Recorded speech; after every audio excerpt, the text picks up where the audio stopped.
Pledge allegiance to the flag of the United States of America and to the republic for which it stands, one nation, under God, indivisible, with liberty and justice for all. Fantastic. At this time, may Chair Michael Wrench. Present. Vice Chair Karen Malecki. Present. Secretary Susan Lance. Absent. Alderwoman Sherry Hanneman. Present. Commissioner Mary Remington. Present. Commissioner Borski. Present. And welcome. Commissioner Kristen Stanley. Present. And non-voting member ex officio Michelle Renty. Present. Excellent. Kevin Schlueter with DPW. Here. Associate Planner Marion X. Here. City Engineer Glenn Morrow. Here. And Dale Borkart from the DPW. Here. Excellent. Chairman, you have a quorum. Oh, fantastic. Since I can't stay organized, we're going to jump ahead in the agenda to the new business. And looks like we have some friendly folks here. To start with, we ambassadors for Kayla's Playground.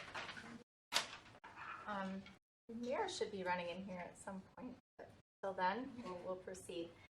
Chairman Mike Wrench, Alderwoman Sherry Hanneman, City of Franklin staff, specifically Marion X, Associate Planner Glenn Morrow, City Engineer, Kevin Schlueter and Dale Borkart, representing the Department of Public Works, and fellow commissioners. I would like to thank you all for your tremendous support of our that you've shown for Kayla's Playground Ambassador Program, as well as the importance of recognizing our ambassadors this year. So thank you for the importance of recognizing our ambassadors this year. So thank you so much for your Kayla's Playground Ambassadors are visitors' first impression of this award-winning playground. Each ambassador will display outstanding visitor hospitality while encouraging playground safety. Ambassadors display outstanding visitor hospitality while encouraging playground safety. Ambassadors are outgoing, personable, and dedicated volunteers demonstrating the highest level of professionalism in their public engagement while working with children and adults of all abilities and all ages. They are committed to promoting an enjoyable recreational experience for these and all ages. They are committed to promoting an enjoyable recreational experience to park patrons by demonstrating the mission and vision of Kayla's Playground. In 2022, we had 7 volunteers, and they selflessly dedicated their time and talent of fulfilling over 84 hours. They dedicated their time and talent of fulfilling over 84 hours toward our program. We had 3 one-hour training sessions, 2 in May and 1 in June, and I would like to thank the Franklin Police Department for their partnership in our training, specifically Amy Wall for her guidance in difficult situations should they arise with our ambassadors. We were also involved in National Night Out that was sponsored by the Franklin Police Department, and several of our ambassadors also attended that event. Ironically, it was on August 1st, which was Kayla's birthday. She would have been, and I was not able to be there, but Kathy, Colleen, Ann, and Catherine were all there to connect with the community and recruit more ambassadors for our program. It's a great event. Also on August 22nd, our our Daisy Troop, who were involved with fundraising, they dedicated their time and talent of making a butterfly, a caterpillar, and a ladybug, large artwork, using the medium of bottle caps. And so they worked closely. They presented to the Parks Commission, as many of you know. You were here, as well as working with Dale to artwork. So we thank Emily, Raina, and Sydney for their efforts and full circle effect once again. I'd like to thank also some of the businesses in Franklin and beyond. Culver's of Franklin had kindly donated ice cream tokens for our ambassadors to hand out to encourage food to patrons, adult and children alike, as well as Cousins of Thienville. They had donated gift cards to hand out to our patrons as well. So thank you to those businesses who continually support our mission in our program. So if I can ask Chairman Hanneman Mayor Steve Olson to join me and presenting the certificates of appreciation.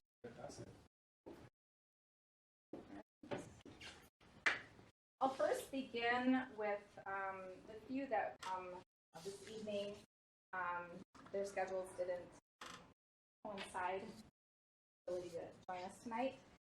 That would be Catherine Sapersky, Ann Sapersky, and Colleen Lessenjack. They are new ambassadors to our program, and we're excited to have them on board. Our next ambassador, I wouldn't really call her an ambassador, but she goes above and beyond. But she's on our playground, filling our little library with books. She's made connections with the community for book donations, as well as the city of Franklin Library years now. Unfortunately, she's retiring from this position, but we are so honored to have had her these last few years working behind the scenes, only when she's checking out to the playground to put the books in the library. But please join me in appreciating Karen Vandermolen.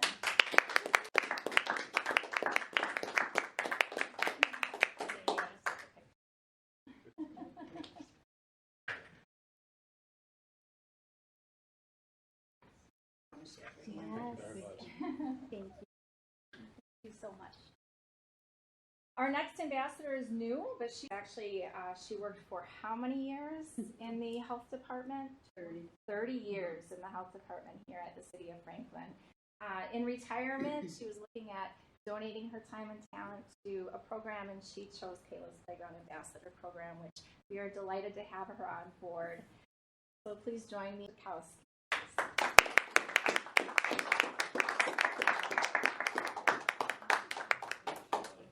More next year. Thank you very much. Thank Hi, you. Sherry. Good Nice to see you again. Our next ambassador is new to our program this year. She's been involved in Franklin Volition. She's a track coach. She's a cross-country coach. Very involved in the community, and we're delighted to have her on board. She's a teacher at our middle school and hopes that she can spread the word and get some more teachers out there on the playground offering their time and talent. And to have a familiar face, it's always fun to see your teachers during the summer. So please join me in appreciating Jennifer Challen.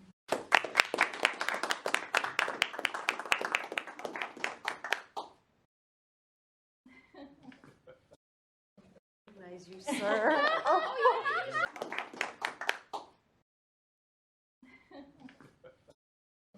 Recognize you, sir. Yes, I did recognize him, Mike. It's so good to see. He's a friendly face. Oh, thank you Thank so you much. all. Yes. Thank you Thank so you much. all. Yes. Last but certainly not least, our ambassador who joined us last year in 2021, so just completed 2 full years. She goes above and beyond. She's involved in so many community organizations, the Restore. She goes above and beyond. She's involved in so many community organizations, the Restore, Habitat for Humanity. There's a whole list of how she's involved in the community, and we're so gracious that she's carved out a portion of her time and talent to dedicate to our playground. I shouldn't say a portion, it's a large portion. Her time and talent to dedicate to our playground. I shouldn't say a portion, it's a large portion. So it was over 60 hours this last summer, and I can't thank Kathy enough for her time and treasure. And she goes with me to speak to organizations and groups to recruit ambassadors as well. So how can we reach out more to get more people involved? So please join me in appreciating, deep down from the bottom of my heart, Kathy Kessler.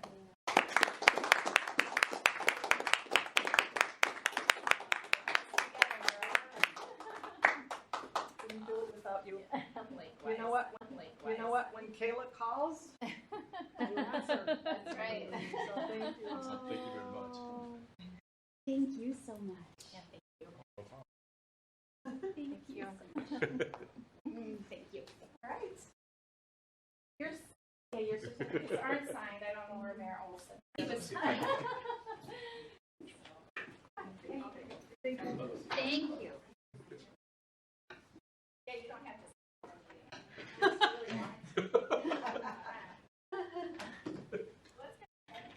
Excellent. Take care. Bye-bye. Thank you.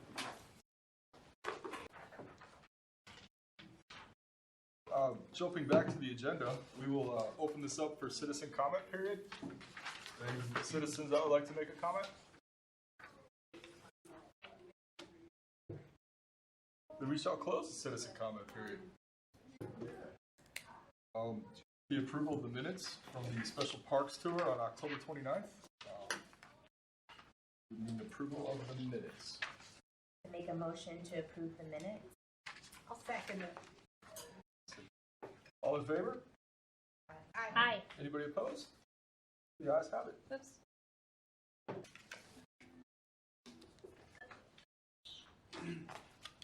All right.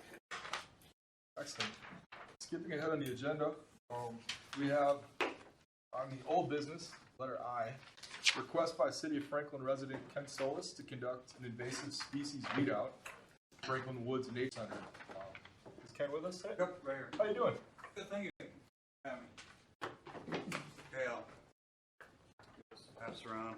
Brochure was printed by the UW Extension, gosh, probably 20 years ago, but most of the information is still current. I'm Ken Solis, and to give you a little background on my credentials, I'm a retired physician, but for 30 years I've worked on invasive weeds.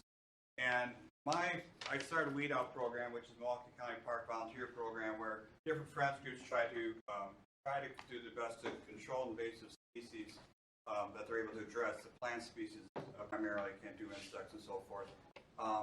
So I founded and directed a program, and I also do individual work. And I've surveyed 50-some park and natural areas in the county.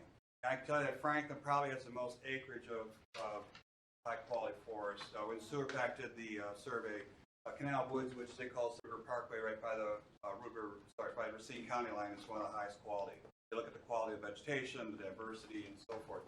So I understand this issue was brought up by Jim Cieslik of Audubon in the recent past. I didn't know about him doing so, but anyway, high-quality forest. And as a physician, again, I see the parallels between cancer and invasive plant species. If you get it early, like I did at Falk, you cut a preserve, you're done pretty much, except for the bird droppings. Buckthorn, for example, is called Rhamnus cathartica because it gives the birds diarrhea. And they don't like the berries, but they'll eat it as a last resort. It's actually from Europe. So anyway, when you get it early, like it is in Franklin Woods, you cut it down, you apply herbicide with a dauber, so there's no exposure. Good segue into Kayla, because it's right there. So unless you lick the stuff within the first 24 hours, there's really no herbicide. The parks has this use, and you can also contact, Guy Smith or Brian Russert to find out, how volunteers do. Because I realize volunteers can be like herding cats, and I have to do that myself. So anyway, Franklin, I started doing exploratory bike rides because my health doesn't allow me to do triathlons anymore. So now I'm kind of exploring Franklin and other areas. And I think, wow, Franklin Woods is great. Just a little bit of buckthorn on each end of the path and a little bit in the middle. And if you get it now, or you allow volunteers to get it now, you lick the problem, and you just got to go back in every 10 years and take care of things like birds drop or the seed. There is a seed bank there. But now, when I looked at Pleasant View Prairie and the woodland, that's at a higher level of infestation. That's more like what I did with Grudemont, which is a Greendale Preserve on 43rd and Ramsey. It took me about 20 years to really deplete the seed bank, but I was able to do it just myself and a few people. And a friend of mine, we took an hour fall, and it took me more time to walk through the circuit around the park than it did to cut it. So, if you go after Pleasant Prairie woodland in that area, and also the tree lines, which is a little higher level of infestation, again, you'll save yourself. Because right now, just today, the park system in Grove Schmidt, which is mainly in Franklin, I'm one of the members of, and Paul Akert here is also a Friends member of the Grove Schmidt. The northern third of it, which was Orchard, is so bad with buckthorn, you have to go with a big forestry mower or brush hog. And because we with hand tools, you just can't do anything. We use loppers and pruning saws, by the way, because we can't use power tools. But they bring this big brush hogs, and then they don't do that until they know they got the funding to do their herbicide application, because it is like grass with those seedlings when you let it get that bad. So if you let, for example, Pleasant View, Prairie Woodland, or some of your other areas go, it is, that thing I'm sending you around has some pictures of areas that have gone to hell, literally. Buckthorn even secretes a chemical that suppresses other plants. So any underneath, sorry, you don't have wildflowers. You won't even have maples or basswood, which is the most shade-tolerant native trees we have, because they can't germinate. All right, so eventually we're going to have silent spring if you let it continue to go. So that's, in a nutshell, the problem. As far as using volunteers, if you don't have the funding for the DPW, which is understandable, you do have to do some guides with volunteers. For example, I'm herbicide certified by the state. As we get certified, there's a natural areas certification that you can get through the state. And so we know what we're doing. We use, again, a safest herbicide possible. And then when you cut the buckthorn, we stack it. Now, at one time they had enough funding to chip it, which like a DPW could do, and we would do it, stumps are all facing one way, and where they want to go with the chipper. If you don't want to do that, which in Franklin Woods is totally feasible, you just stack it in a pile in the interior, and then it provides some habitat for rabbits and such. And it decays. It's fast-growing trees are soft wood, and they decay fairly quickly. Anyway, and then when you get to a place like Pleasant View Prairie, it's all pretty remote. It'd be hard to, you can get a chipper in there next to the prairie, but if you want to stack it so you don't increase the workload for DPW, just fine. Again, you just stack it and it decays. And yes, the females have berries. Just fine. Again, you just stack it and it decays. And yes, the females have berries. Tens of thousands of berries if it's a big tree, but there's already seeds in the ground, and the additional berries you'll leave with the female trees in that pile is, it's just a tiny fraction of what's already in the soil. So in that pile is, it's just a tiny fraction of what's already in the soil.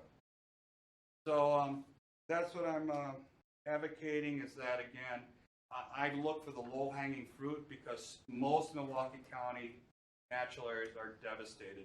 Menominee River Parkway, Milwaukee River, natural areas are devastated.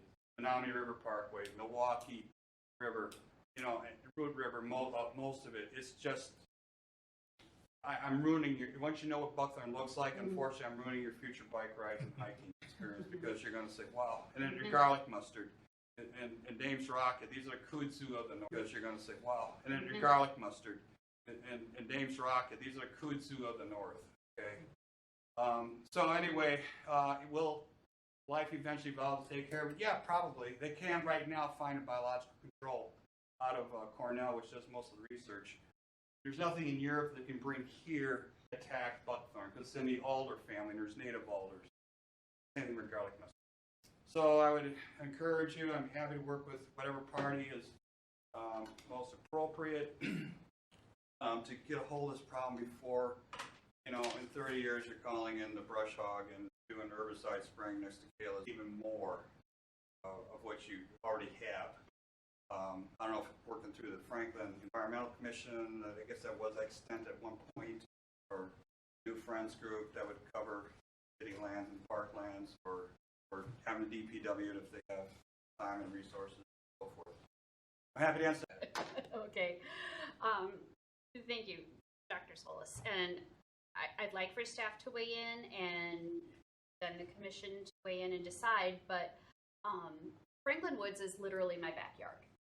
And as for one of the other commissioners here, also lives up, I'm pretty heavily invested there, and I know my husband and I would be very happy to help volunteer with this if the commission, sees that this would be a good thing to do. Sure.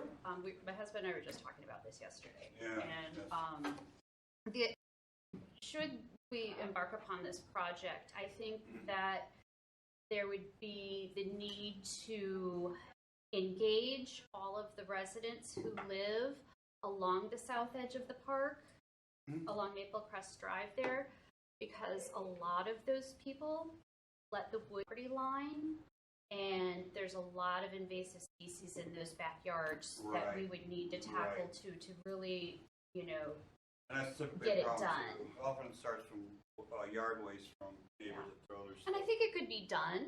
Sure.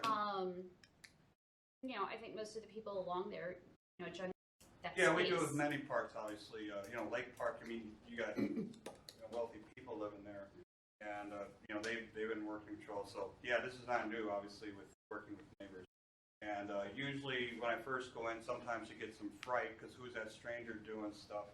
Once you explain it, the vast majority, like, they're all on board. But you're right, you do need to engage the neighbors to preempt concerns, fears, and so forth.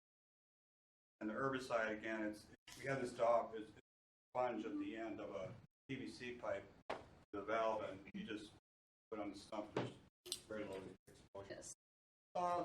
Probably, this year's getting kind of late with the weather turning nasty.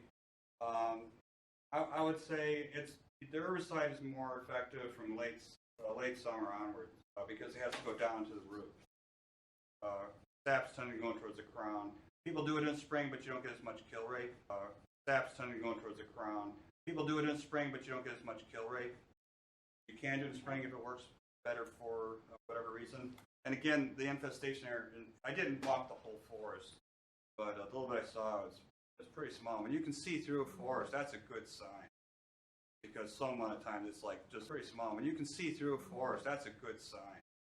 Because some amount of time it's like just, you know, bug. You can't see 2 feet in. So yeah, I'd say you know shoot for late summer, but if you know people for some reason against spring works better, that's fine. In the spring we tend to hit garlic mustard, Dave's Rocket. Reason against spring works better, that's fine. In the spring we tend to hit garlic mustard, Dave's Rocket. Before they go to seed, it's a biennial. Once it goes to seed by end of June, early July, you can't attack it because you just spread the seeds.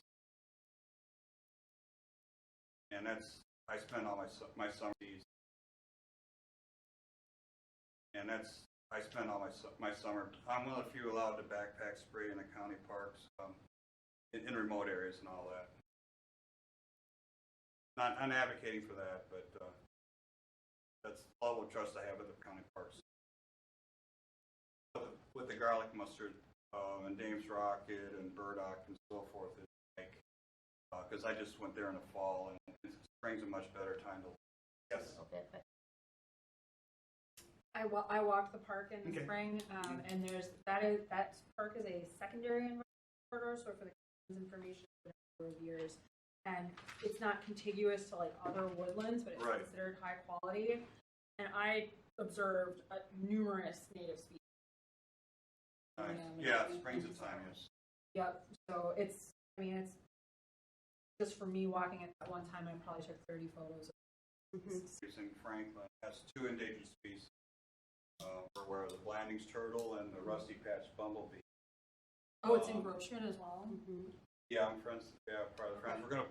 FYI, we're working on hopefully putting an observation deck there, so hopefully be wheelchair accessible too. With I don't know if you through this commission is if we make it ADA accessible, it would be trying to drop the curb for a section so people with wheelchairs.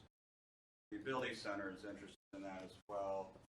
And so is one of the other politicians relevant for that district. That's for the ADA. You know, his name is Damian Buck Buchanan, and he's got some incredible resources and all that. But he anticipates having wheelchairs that are made like mountain bikes. That there would be people very pea gravel or limestone packing around Groveschmidt's a mile path around the lake. And I walked it with him, and he said that was fine. So I think the path at Franklin Woods would also be. The one time we had a desire to pave it, we got some. Yeah, I thought it had to be paved, and it was fine. Didn't pay strict enough attention to the quality of the path there, but I think it's pretty flat, of course, so that helps. It's flat. Yeah, so I'm almost sure wheelchair that too. But at Groveschmidt, there's Sandhill Crane or Osprey when supervisor went through so forth.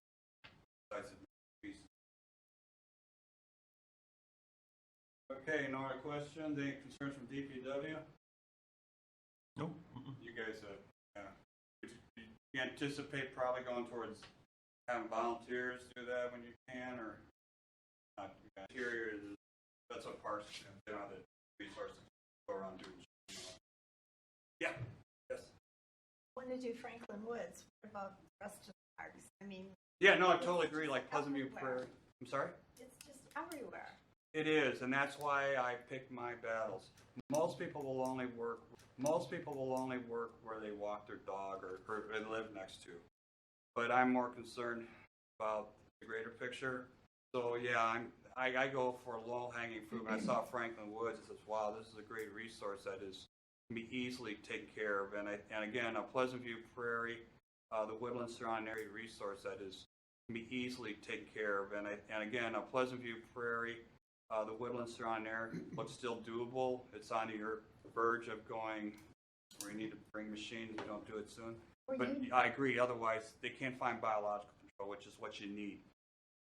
I'm into philosophy, but I agree. Otherwise, they can't find biological control, which is what you need. I'm into philosophy and sciences and all that, but once you get exponential growth going, good luck. You take something that produces thousands of seeds, and if everything germinated, E. coli produces thousands of seeds, and if everything germinated, E. coli reproduces at 22 minutes. And just that power within one day, it would outweigh the planet Earth if it had unlimited nutrition available to it. Of course, it's impossible, but that's how much exponential growth and limited nutrition available to it. Of course, it's impossible, but that's how much exponential growth and which invasive species do. So you got to respect that. So yeah, it's tough. You're right. It is all over. So trying to save what we can. Were you working County Woods on Oakwood Road? They are it's high on their list because it's a natural area, and savannas are a very endangered ecosystem in general. I had to talk with Brian Russell what their specific plans are doing. Somebody was doing it there. Yes, I talked a little bit with the restoration ecologist yesterday at a gala, and a parking lot because I think it's field up to Putes, I think. At least it had been in the past. I haven't walked it in 20-some years, but anyway, yeah, they would love to restore it. Get rid of the buckthorn, which is really bad there. Unfortunately, buckthorn loves oak hickory savannas because the light comes through. Yeah. But maple basswood also doesn't have much wildflowers and so forth because the shade's so intense.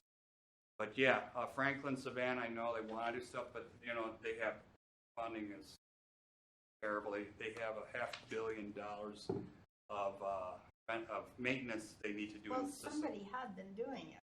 Big brush hog into Grossman today, and in 2 days last year they did 8 acres with that machine. It would have taken volunteers 20 years at least with hacksaws. Pruning saws and loppers and weed wrenches to do what they were able to do in 2 days with these machines. You really look at construction level machinery, yeah. So I'm not sure. I'm sorry. If you want, I can find out from Brian Russell what they're doing, what their intention is on restoring that. Yeah, they seem to have stopped. Yeah, they have to stop once they don't have the funding to do the subsequent herbicide application. Because they're going to bring in machines, sprayer. It's like having 7 volunteers. I figured maybe 7 to 10. But of course, with the sprayer booms and all that, or an ATV type of herbicide application, now you can do many more acres. Of course, there's more environmental exposure with that too. But yeah, I'm not sure what they're not in the loop on. It's a very valuable land. Can I ask a clarifying question? Is your Sure. request that you be allowed to do invasive species removal in Franklin Woods, or is it that TW Whatever works. My ego's not in. My ego's got to be taken out of the equation.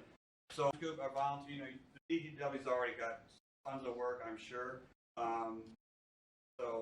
But if you're more comfortable, be professional too, and I'm fine with that. But if you see a pathway where you can have volunteers, because I work with another gentleman a lot, and I know a number of people, like Dave Fowler's a good friend of mine. But I obviously want to get permission before I start doing that. Because my observation was that it's not an extensive, it's like really the perimeter of the woodland Right. there. Not Right. within the woods itself. Like Pleasant View Prairie, now you got some interior stuff. Yeah. Fitzsimmons Woods in great shape when I looked at it. Some interior stuff. Yeah. Fitzsimmons Woods in great shape when I looked at it. Asked, Kristen Wilhelm's responsible for setting that up, along with the late Richard Barlow. Yes. So, how many do you need additional volunteers and to do this, and what is the cost? And how would that None. be I really funded? have the equipment already.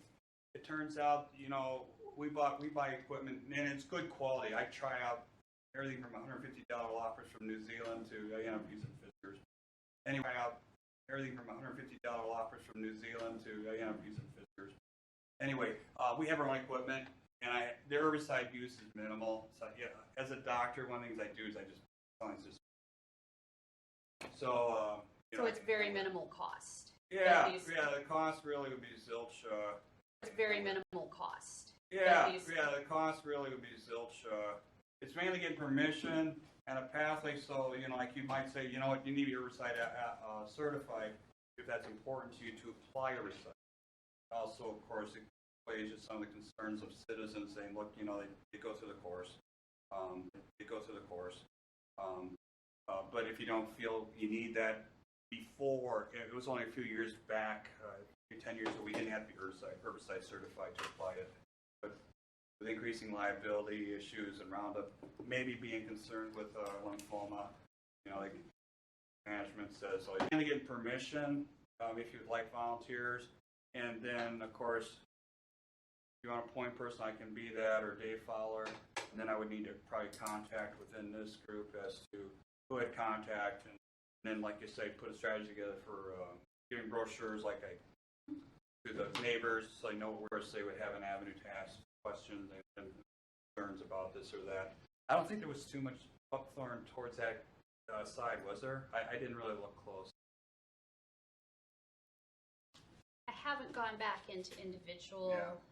There are a couple of properties that I think. Garlic mustard starting to take some years to get established and be an issue, but garlic mustard. When I did my surveys in 94, 95, there was some remote areas in Franklin that had no garlic. Like I was overtaxed and went back, 10, 15 years later, and it's like, there it is. Most remote areas you can think of. No deer hunters, no, it's on herd of animals and soulless.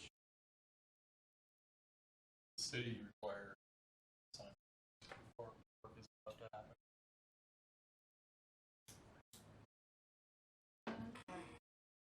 Yeah, I don't know the answer. Ellie is nodding emphatically. Yes. I'm not familiar with the process to do that, but I'm sure with the civic celebration, there's a process for making sure folks are aware of any particular. And I can put together a more proposal.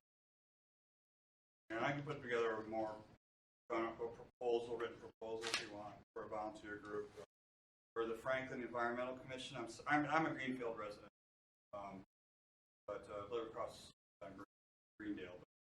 But I live very close to Franklin, but I know lots of Paul and Dave Fowler and Deborah Unger. Some of these names you would know, Jim C. so forth that are would I'm sure Jim Cizik would join this effort as well as Dave has time so forth because he's retiring. And then he's the other person allowed to backpack spray. Mr. Fowler is, or Sorry? Mr. Fowler is, or Yeah, with the park system. I'm not saying with you folks. And again, with buckthorn you don't need spraying unless you're battling the seedlings that come up. With buckthorn you don't need spraying unless you're battling the seedlings that come up with battling infested. Again, you're sensitive about having volunteers do because it's the optics, right? The optics of somebody. That's why I wear a safety vest. Wear a safety vest.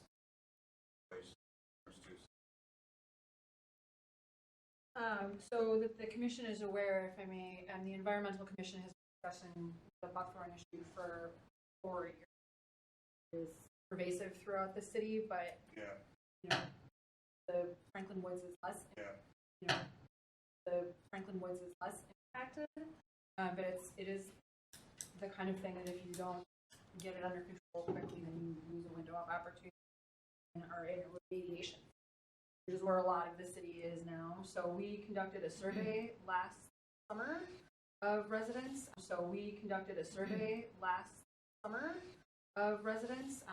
there's kind of mixed levels of commitment to do this as a serious issue. It's better to have a core of people that you can guide rather than at large, because it can obviously get out of hand. Yeah. With Yeah. So obviously get out of hand. yeah. With Yeah. So it's that challenge of some people like it as a screening plant, and other people understand the consequences of using it. And my response to that, first of all, plants do not make a good sound barrier. They're not dense enough to prevent sound waves. Visually, if they want a visual, get arborvitae. But the buckthorn, again, yeah, you're right. That's the main objection I hear about is I lose my visuals. But, it's like saying, well, I'm going to let that cancer go because I love the beauty mark that melanoma gives me. Being a little bit facetious, but really it is equivalent. So what do we need to do? Yes. Oh, I just had a couple of questions. Yeah, sure. Were you going to go all the way to 35th Street, the more open part, by the paved trail area? Well, again, that's up to you folks. I'm here just making the suggestions, and so if the area beyond the survey, the main forest section, aren't good. I think there's more of it to the east there, so. Okay, sure. I guess- Across the. No, it'd be. The east end, yeah. Just You're be- right. Just west of 35th Street, there's a paved trail Okay. going to the east. Okay, guys. I think there's. I never been in all of it, so Sure. I don't know for sure, but I think more there than there is. And there might be some areas like that where you say, you know what we need to chip it because making a pile is not aesthetically. But again, what we do is we make them all the stuff in piles. One direction. Yeah, and the other thing I wanted to bring up was someone did cutting at Ernie Lake was it last year, and then we couldn't get a hold of him right away. We wanted to get a hold of him quick, but all of a sudden piles just showed up, and I didn't know nothing about it, and then all of a sudden there was piles of buckthorn there, and I thought they were dragging it from their own yards. So we want to make sure we know who's doing it so we can contact you or whatever. Yeah, wildcat operations, yeah, that'll happen. I have that problem too a little bit. Some people they don't understand. They can't have every citizen doing what the hell they want. Yeah, and those piles were just cross branch. Yes. It was a mess picking that up. Exactly. So that's why you do it right. It makes it a lot easier for whoever's chipping it. And then the other thing is, Kevin, I would think we'd want to run this past Rita, the city for. Yeah. No, definitely. If you have any questions too, just contact Brian Russert, guys, because I've worked with them. Or Guy Smith, going back to St. Paul.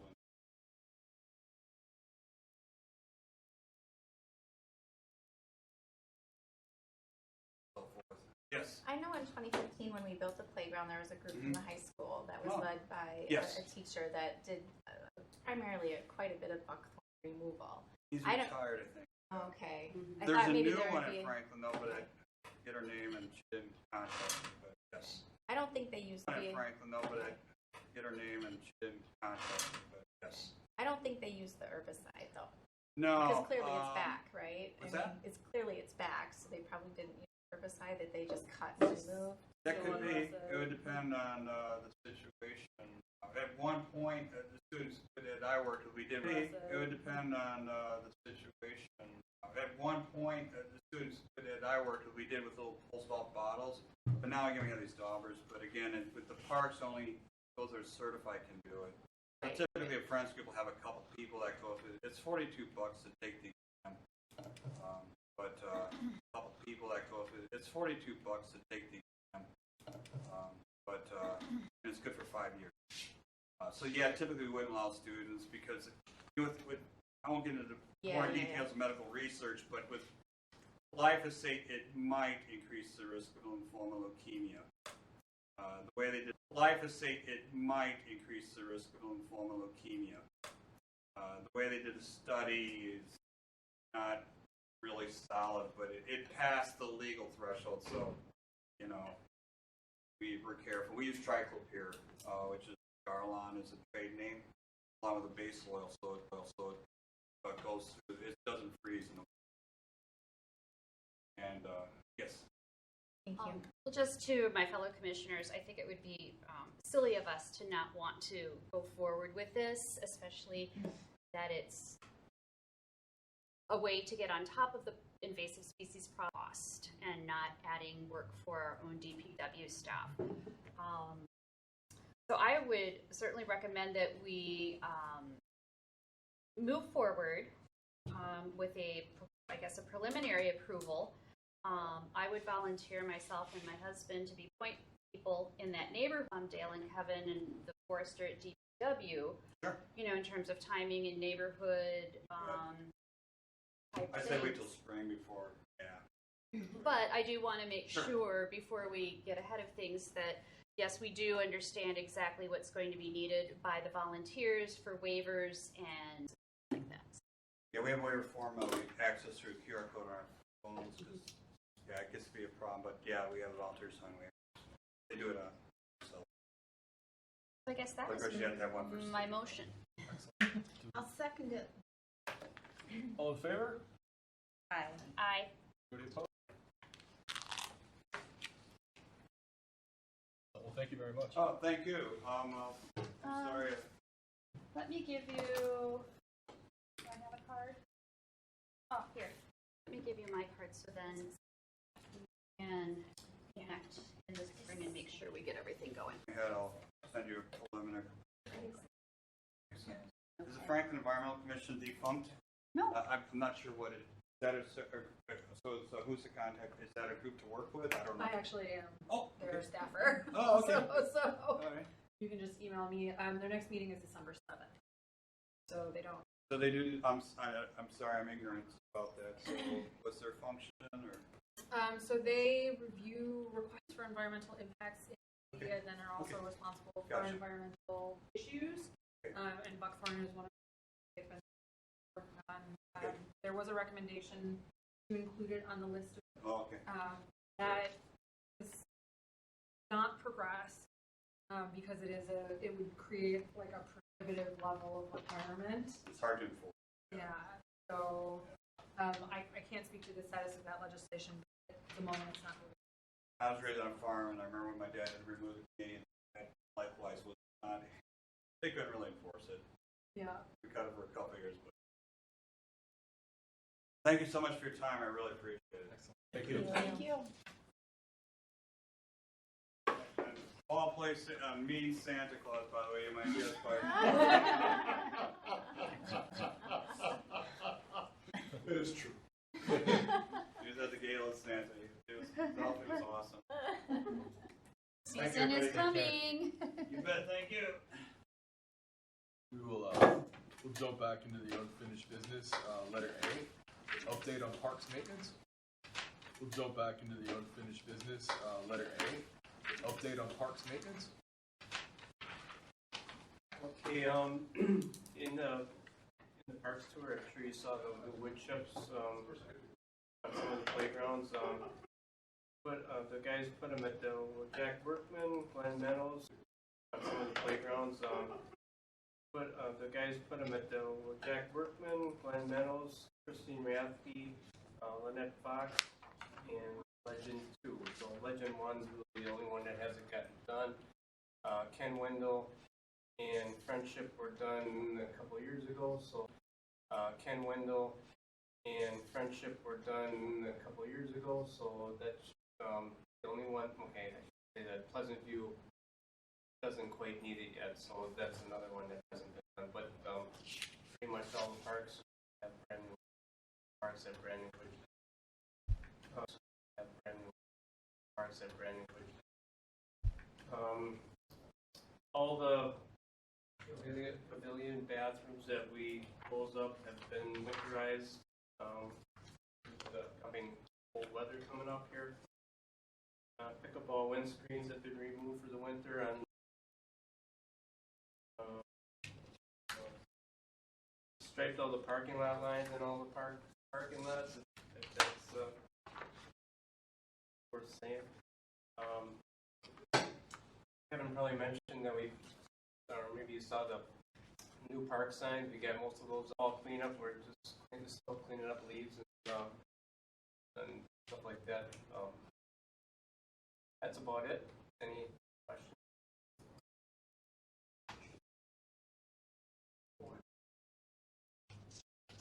I've got it. Excellent.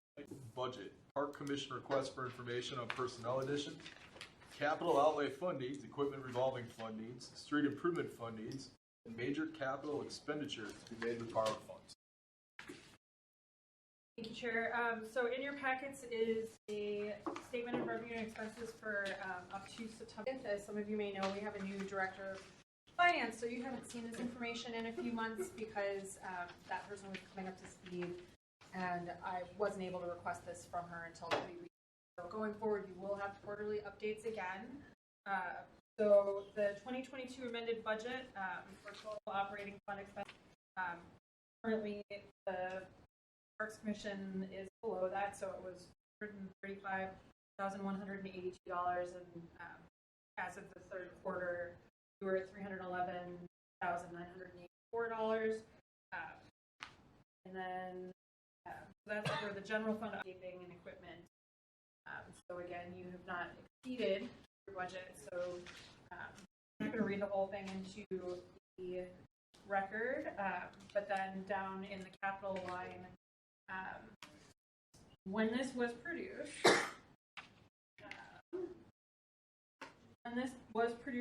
there was a total capital outlay that was budgeted for of $2,369,000 change, with a year-to-date of $1,689,000.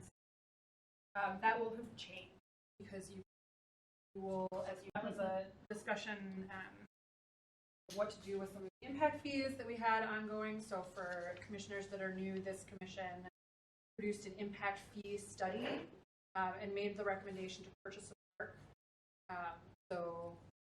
And to also improve trails. So this is not purchase. Council action sheet is later. And Alderwoman Hanneman has provided the 2023 recommended budget, which thank you for doing that. I didn't have access to Yes. look at it, so.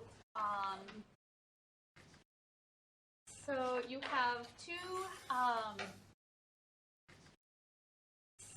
have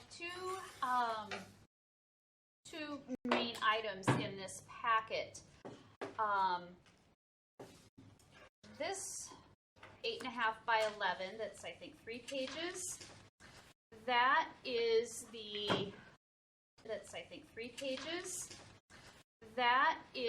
the Parks Department operating fund. So that will be all of your salaries and benefits, contract services, say uniforms, telephone mileage, electricity, contract services, say uniforms, telephone mileage, electricity, all of those other things. And so that can be a little dry, but as you go down to the bottom and look at footnotes,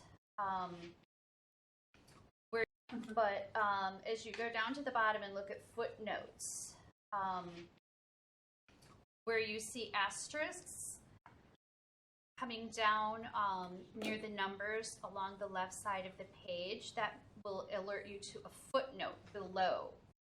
And so that will kind of tell you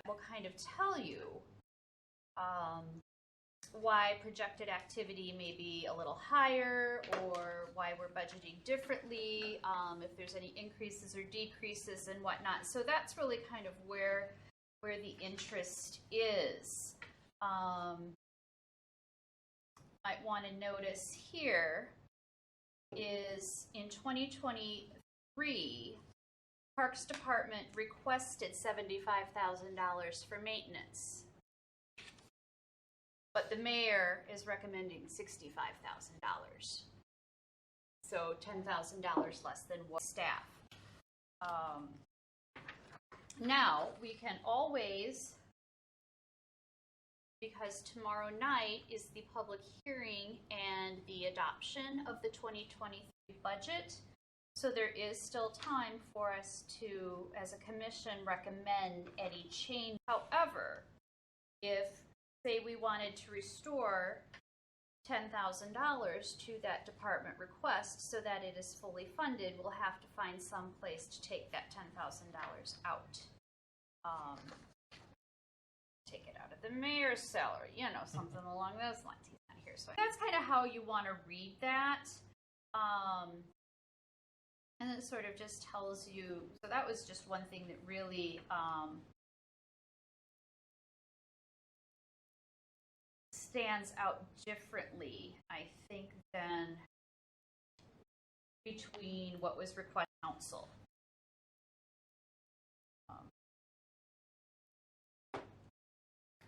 So basically, if you go then to what it says, page 177, staff has asked for $362,449 to run our parks. And then the mayor is recommending $355,428. So there is a little bit of a discrepancy that is maybe not as part of the capital improvement. Any questions up to this point that I can answer or do my best to answer? If I can't answer, I can find you an answer later. I guess the only question I have, mileage. When I look through the footnotes, the person who goes around to like lock up. Yes. Okay. I'm curious what's in the parks maintenance, because this obviously doesn't include your floor, for the general number around the size of the, so the 75,000 is like, Well, it would include repairs to, yeah, it's okay. not a code replacement. Excuse me, I have a question, but on the other one, on the one that came from Marion, statement of revenue and expenses. Statement of revenue and expenses. Year-to-date budget. Not year-to-date, is that year-to-date spent, year-to-date total? Because the next sign says current year-to-date total. That means what was spent so far in 2022, year-to-date total. That means what was spent so far in 2022. And if that's the case, there's some things that says like capital outlay expenses, landscaping, park maintenance, 28,000 expenses, landscaping, park maintenance, 28,000. What was budgeted for 2022? Yet we've only spent 4,000, and we're 11 months into the year, and park improvements and development. Park improvements and development have a budget of 141,000, but we've only spent 3,000. Am I reading that right? That appears to be what's been accounted for up to that point in the year. Oh, I can ask for clarification.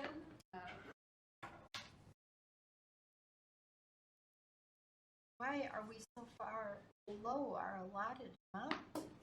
And then the total on the bottom is $500,000, current $1 million, current year to date, but we were allotted $1.4 million. Do you remember that the park purchase is not included in here? Well, that wouldn't come under these categories. Some of those park improvements would have shifted over.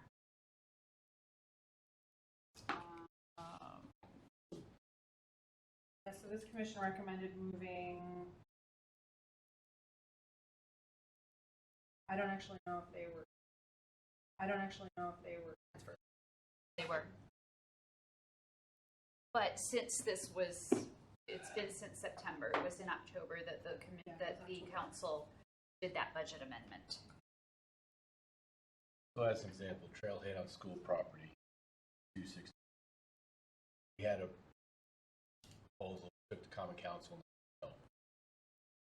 That got taken out. That's, I mean, there's some very big ticket items trying to taken out. I think part of the purchase.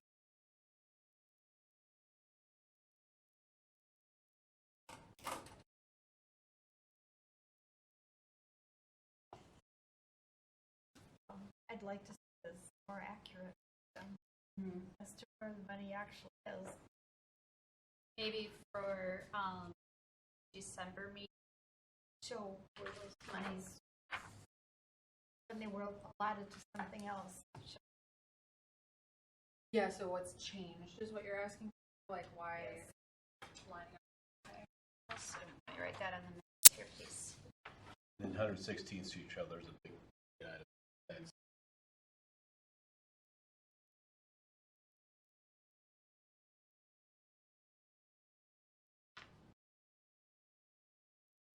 Yeah, these are all good questions, because like I said, this is the first of these that have been produced for this commission by the new finance director, so I'm not. And you've got 70 and everything, Yeah. and there's nothing year to date. that was actually awarded in 2021, so it got encumbered, so it didn't. So like, for example, Cascade Trail, I mean, I'm every other week talking to City of Milwaukee, please let me talk to you. Free guy, talk to you. Free guy, talk to you. Have it happen.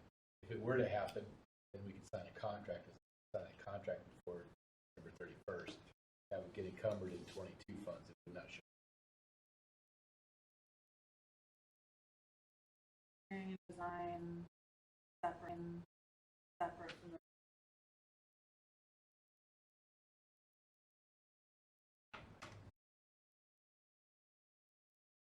And I guess, for example, have our new signs been paid for? That in here? No, not yet. Not yet. If I could just say one thing, Mike, here. When it comes to the budget, I oversee the budget for the parks. I can tell you for 2022, only monies that won't be spent, park budget, will have a little bit left over in personnel. We'll have a little bit left over in personnel, and that reason is because how we split our time between parks, street lighting, and DPW work. So our guys split our time 3 ways. So sometimes we'll go over a little bit on time 3 ways. So sometimes we'll go over a little bit on DPW, or we'll go over a little bit on sign or street lights. But in the end, it all plays out when you take all 3 of them and put them together. So yeah, we may be over a little bit here or under there, but they all kind of mesh at the end. So be over a little bit here or under there, but they all kind of mesh at the end.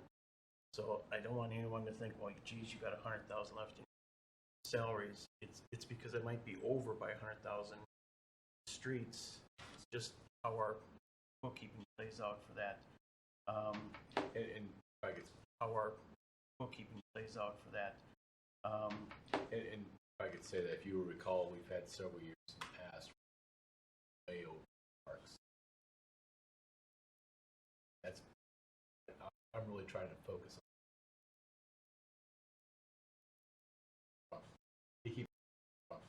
He keeps pushing back.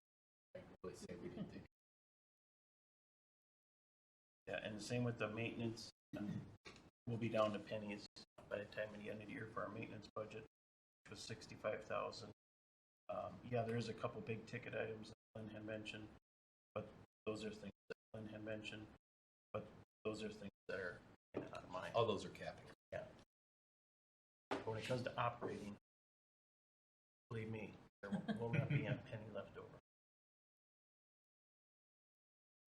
So in future, would it be helpful for me to run this by you before bringing the package, right? It is a factual balance sheet. Yeah.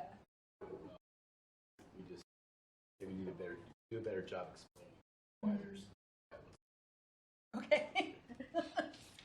There was only one item that I'm even aware of where we needed to transfer. I don't know, the plow truck, a little short, so we transferred a little bit out of parks, but we shared the load between everybody there on our budgets. That was, I think you remember, bought the 2-row. That was the only thing we took a little bit from here and paid here. Whatever. So I will request updated information from finance. And then again, we're trying to restart getting these to you quarterly, so we'll try to do a better job of providing context. Bear with me 1 minute. I don't know if I missed the second page that I should have. And I did this just as I came in this, so bear with me a second. So on this, maybe staff help me. Nope. Nope. Nope. Oh, darn it. I printed the wrong page for you guys.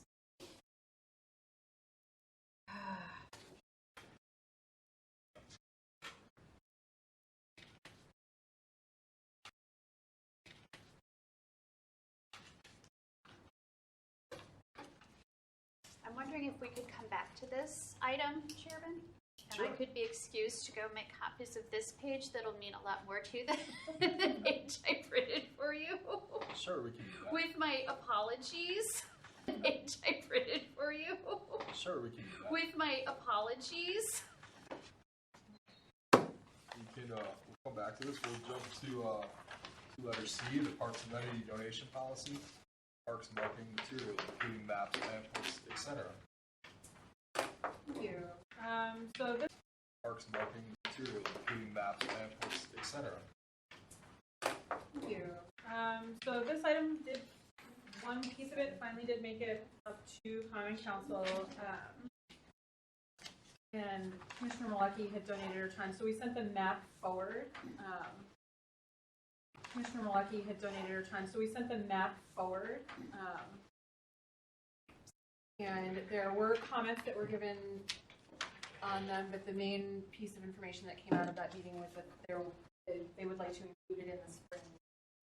And so I think we talked a little bit about that on the tour. I do have some other materials that need to go forward for feedback, but the sheet that was presented to council is in your packet. I didn't attend the meeting, so Alderwoman Henneman has any other comments? It was very well received. Very, very well received. And that I believe you said you listened to. And I didn't catch the edit. Oh, you didn't? I'm sorry. No. I thought you did. Okay. No. There were just a couple of edits, and I don't have them written down here. They're in my council packet.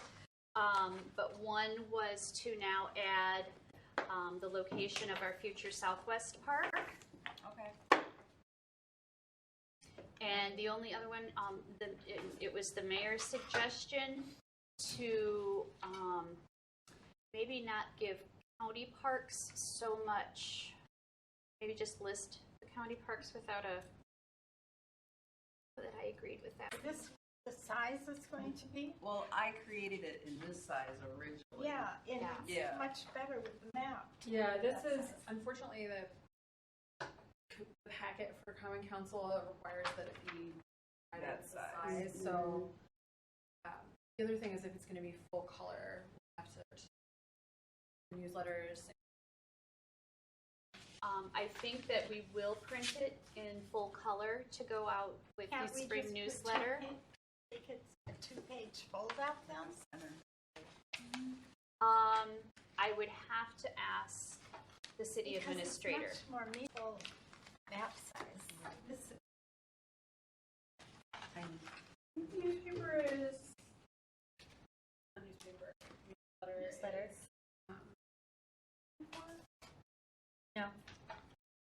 8 by 10. It's 8.5 by 11 or whatever, but Yeah. 11 Yeah. by 17 to fold. you could do it folded 11 by 17 stapled in probably. Yes. Yeah.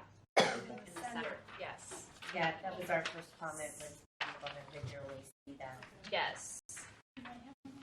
Do you want one too? I think I have one. Oh, good. As a full size one? Yeah, from last All right. time.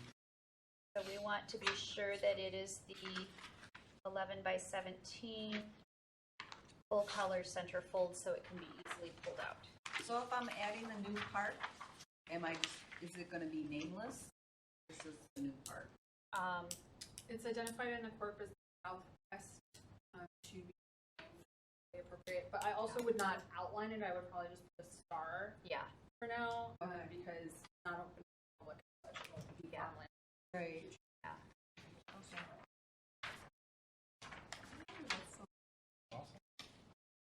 The second edit is to take out some, is that correct? Emphasize that last. Yes. I don't really know what that means. On here. Well, see, the reason I created this is because, like, if you're new to Franklin and you want to say, oh, here's a map of what you can go do, that's why I included that. Yeah, on there, I think. I it's agree important. It's part of Franklin. because I feel at the end of the day, the average person, when they go to a park, they don't care if it's owned by the Right. county or they don't care if it's owned by the city. That's correct. They want to know where they can go for recreation, what amenities are available, and I feel pretty. Especially parks that are used so much, like Troming and Sports Complex, the golf course. Well, actually, and this indicates what's Franklin parks, what's county parks. People don't know. You know? And I don't believe that. I think that was just a suggestion from them. That is something that the council voted to direct. So I almost wonder if that could just be resolved by any better on the map, like on the whole sheet. City of Franklin, and 'cause the city logo is in two places, but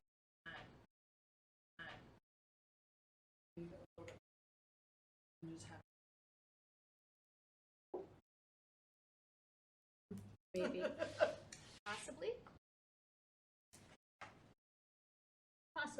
if it fits. Like, Yeah. it's a little hard to tell because I think it certainly makes Franklin look attractive with 38 by 20 parks and amenities offered. So you're talking additional, right? Well, after 20, it kind of jumps a Oh, it little bit, jumps to only 30. so we can add parks. Because otherwise you're changing it all the time. Right. Yeah. yeah, and this doesn't have water tower on it either. No problem. Yeah, and this doesn't have water tower on it either. No problem. Oh, you don't. Well, That's okay. It's a matter of This can go in the moving binder parks anyway.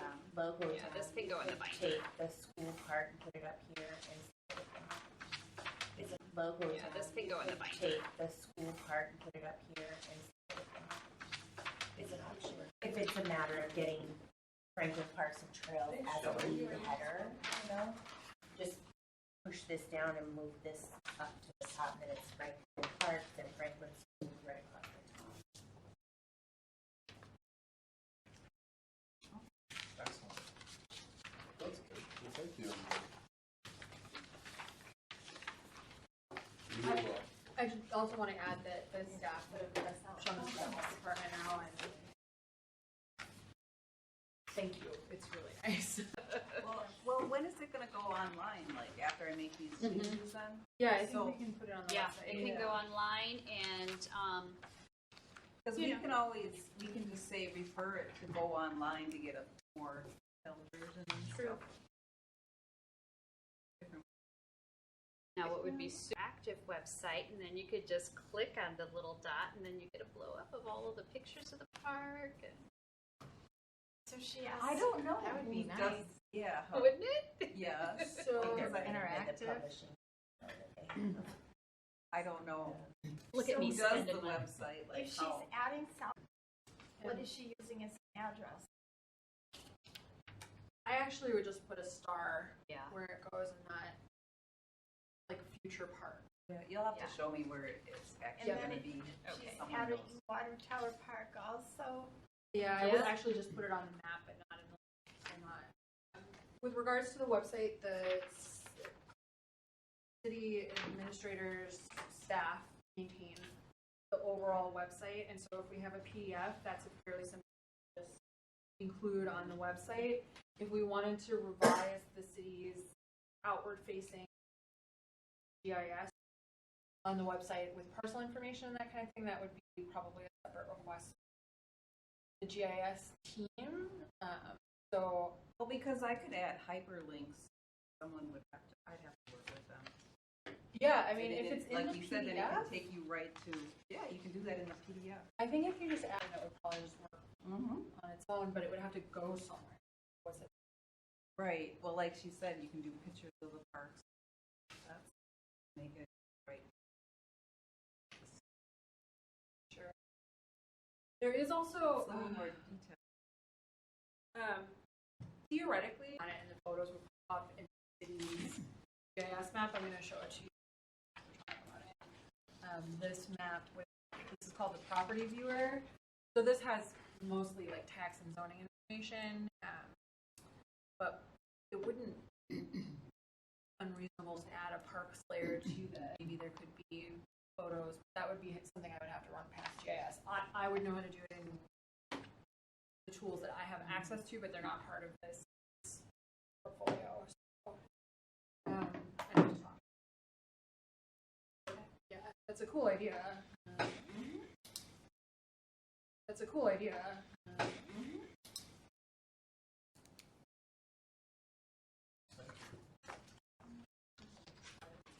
Yeah. I guess we'll go back to letter B. I'm sorry about No, that, that's all right. guys.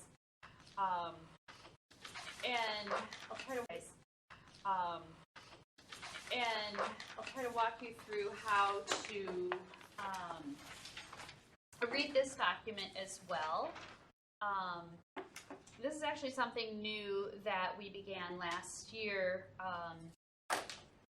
in doing a 5-year capital. New that we began last year in doing a 5-year capital improvement plan throughout the entire city, so that we use it for planning and budgeting purposes.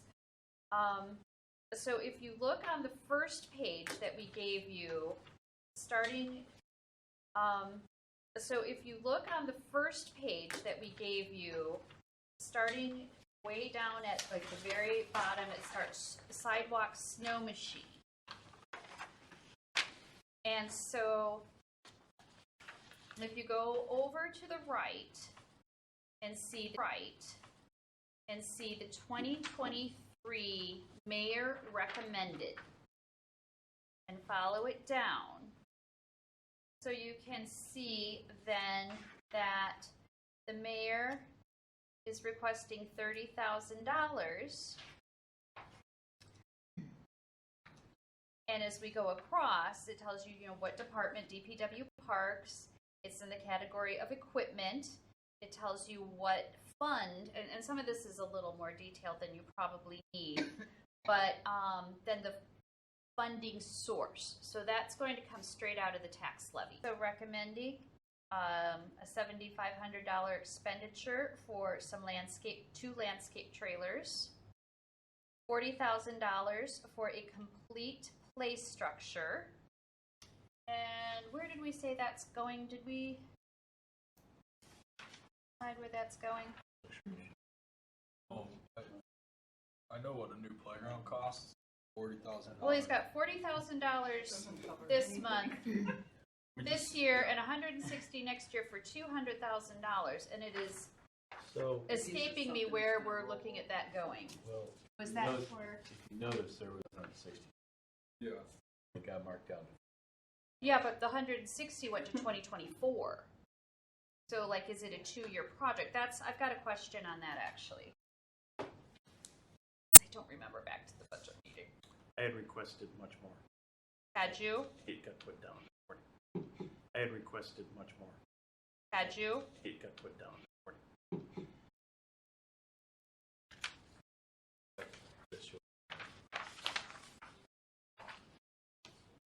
I guess it depends on the type of class for playground structure. Right. The new one's probably $3. The new one's probably $3. And Kevin, do you remember where this was for? If we were doing a complete replacement? Replacement, we need 3 of them, so probably Legend. For Legend? Legend 1, 2, 3, or 4. For Legend? Legend 1, 2, 3, or 4. Do we have Legend 5 by now? We got, I think so. So in reality, the 40,000. Sure. Probably won't.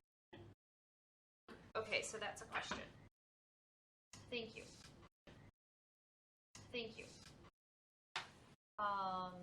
Okay, the Franklin Town Hall Museum at $11,000.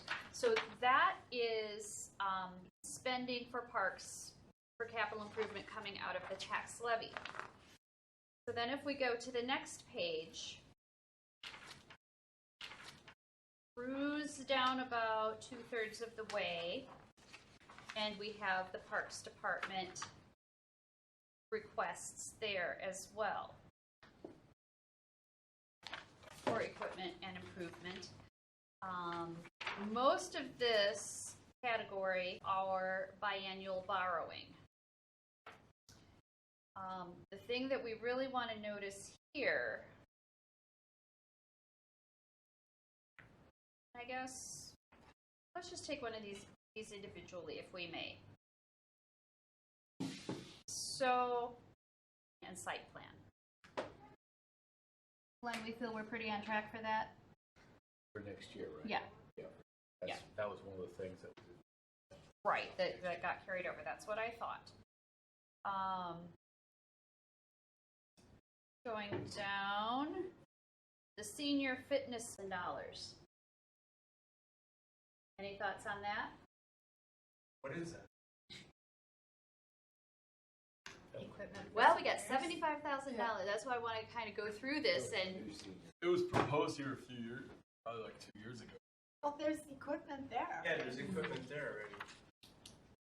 There's equipment in separate stations. Right. Pictures you That's have what I that thought. you gave out were one big court. Yeah, there was one for a tennis court. Yeah, and so an active fitness center. this fitness center that's in your packets is a request that was before this commission. This fitness center that's in your packets is a request that was before this commission before this capital budget was built. We were contacted because we're potentially eligible for a grant for this type of fitness court. So this is not that. Eligible for a grant for this type of fitness court. So this is not that. I apologize for the confusion. But those funds could theoretically be applied to the fitness court that's later in the agenda if the commission is applying for that grant agenda. If the commission is applying for that grant. So this was a general request, responsive to citizen requests. Okay. Parks equipment. I thought this was something that Parks. It was a response to citizens' request. It was a response to citizens' requests for additional exercise. So, and it's been kind that of guy that came here and wanted a bike and things like. Well, I thought that was the fitness court in the at Jack Workman. I thought that was the $10,000. So there's been a couple of different ones. I would have to go and look. The most recent was Lion Legends Park, but then I think recommendation. And there's been multiple requests. What if we took the 10 grand away from threw it back?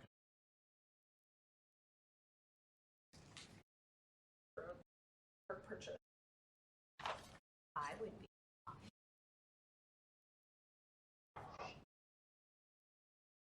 What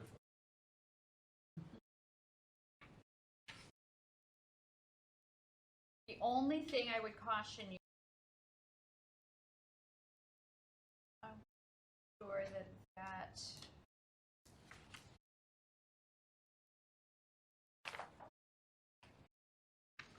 One is a fitness card and one is a senior fitness. The senior fitness card at Lake Ernie.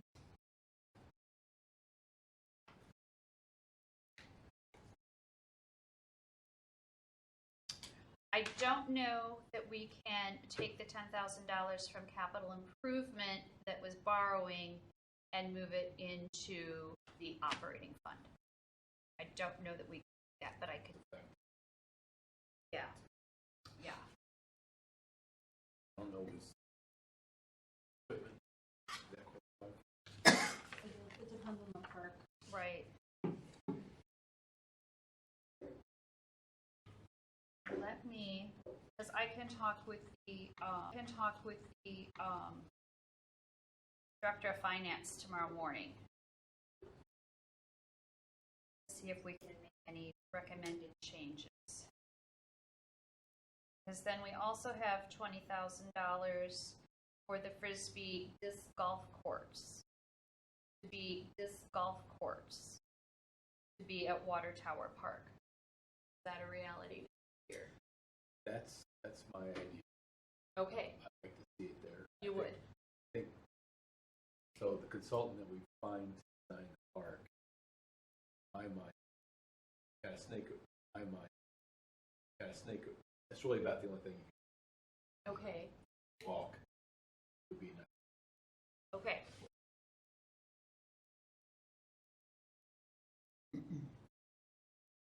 Taken.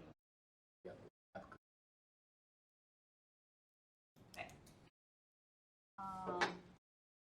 Then down towards a few more lines down, the big one is the tennis court repairs that I think we talked about quite a bit over the parks tour in October. So looking at $200,000 in repairs each year over the next 5 years. Are we? No. So we had about that much per court. About that much per court. So my thought was that 200,000 I can put a nice thought was future year fix. So 200 for every year. Yeah. Mm-hmm. Initially, that's what I'd prefer. But 2023 budget. So these spreadsheets, one didn't get updated basically. So initially, that was my plan. I anticipated let's spend probably $200,000. Anticipated let's spend probably $200,000 this year, $200,000 next year, $200,000. But for the 23 budget, basically, you do 200,000. I want to say I initially would ask for like 60 for one.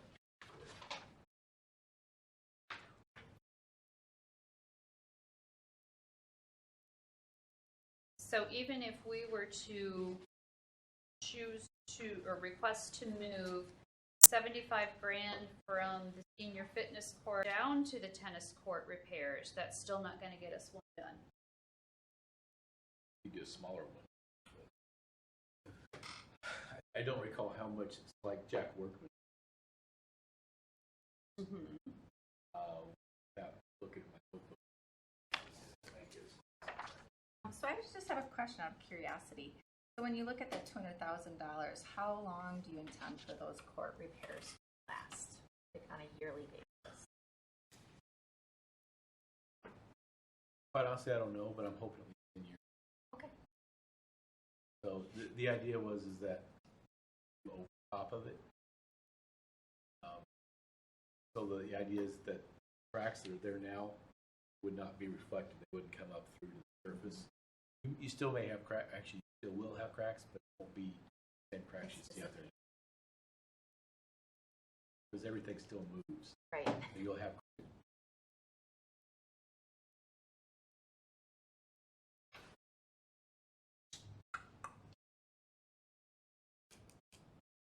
So initially, that was my. Right, and that, I remember that conversation. But with costs now, I think.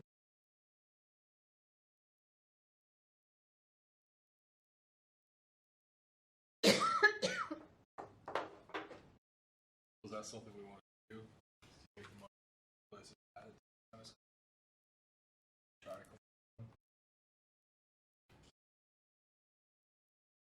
It's not I mean, that would be my personal recommendation, but I still worry that that's not going to be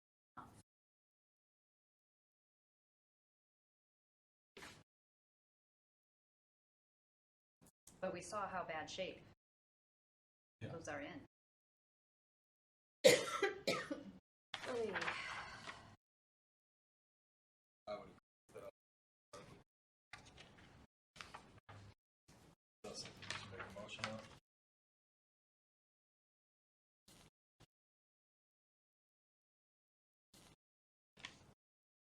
Well, the potential motion would be to recommend council for the Parks Capital Improvement Plan budget for 2023,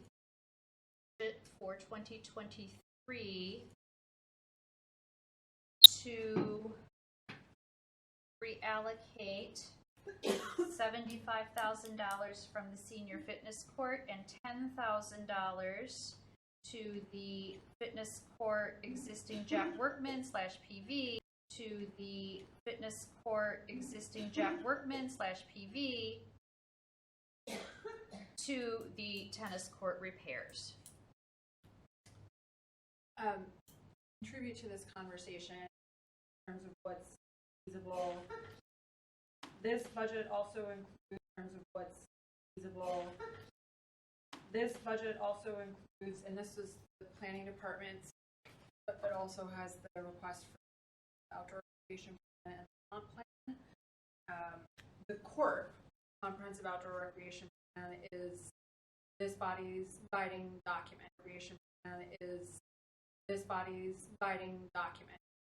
And I would put to the commission that that document is currently out of is It's a well, yes, but it is your existing policy until 2025.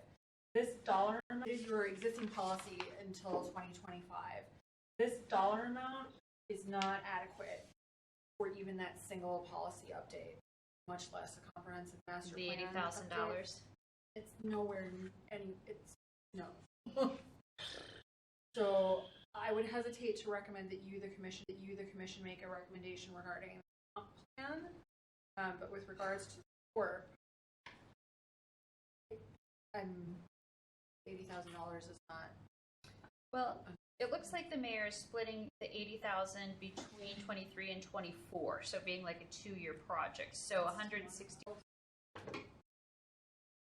The UDO update is less with lesser scope. Yeah, Okay. This would it's significantly more expensive. Okay.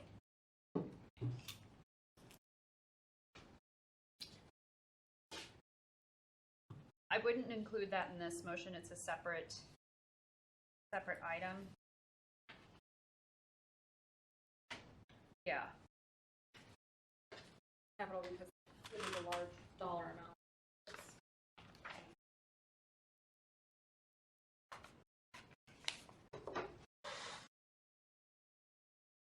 Okay, I will go ahead and move that we recommend to council moving $85,000 out of the 2 fitness court account, 23. Do we have anybody?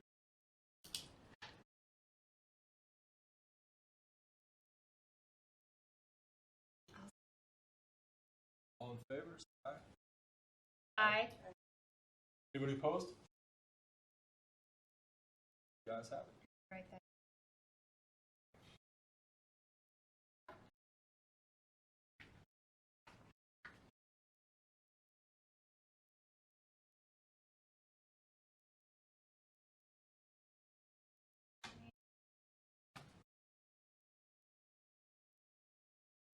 Okay, you can move ahead. I guess we should jump to letter D. Update relative to the request by City of Franklin resident Dan Mayer to install a flagpole at Market Square Park. Install a flagpole at Market Square Park. Flagpole is up, bench is in, the one plaque is in.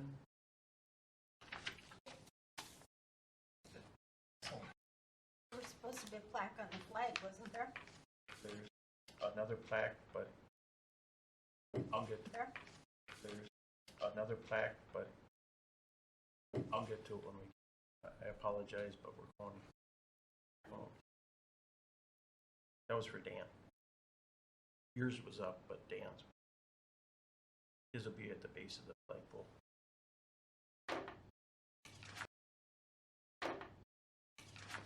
You have the word, though. Well, do we? I don't have any. I know there was discussion about what he kind of generalized he wanted, but I think we still have to work through. I was just going to send it back to him, something, on stuff, but I think we still have to work through. I was just going to send it back to him, something, on stuff. Or are you handling that wording too, or no? That's Dan.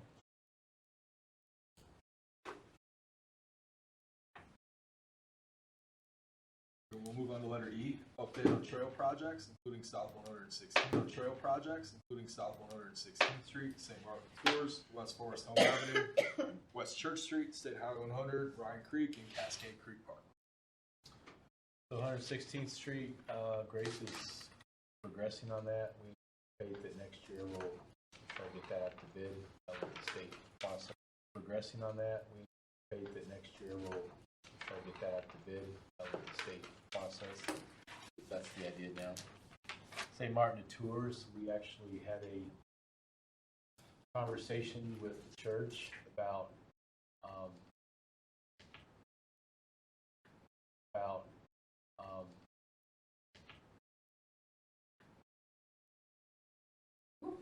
turn it back on, I'll show you. So we had a conversation about how to go through their property before we proposed a route. And we had some folks on the committee that did not like too close to the cemetery. So before our idea was we were going to basically follow the tree line around the back of the baseball stadium or field, and then kind of circle the entire basically the tree. So that's out. We had a conversation with them. Would they entertain? We'd actually on this side, or I'd like to actually cross the property line out. So it still uses their property, but people away from the cemetery. The property owner here very much in favor of the idea. We talked to the homeowners association, but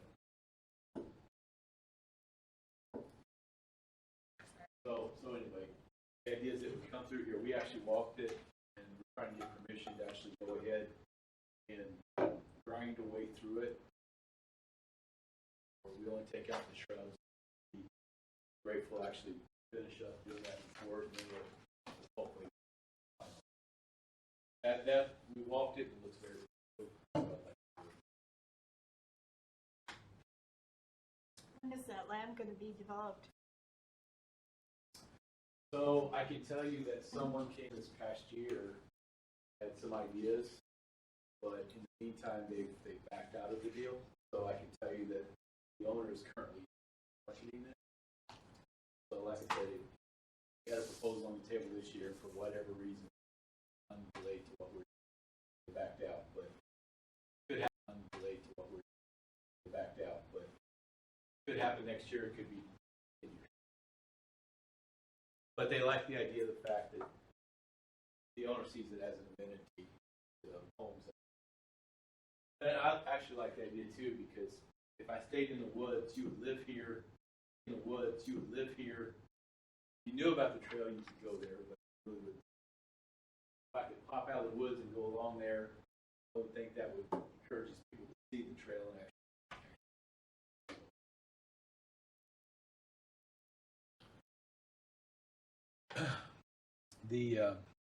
The West Forest Home Avenue Trail. County is reconstructing West Forest Home next year. So we'll have a trail that goes from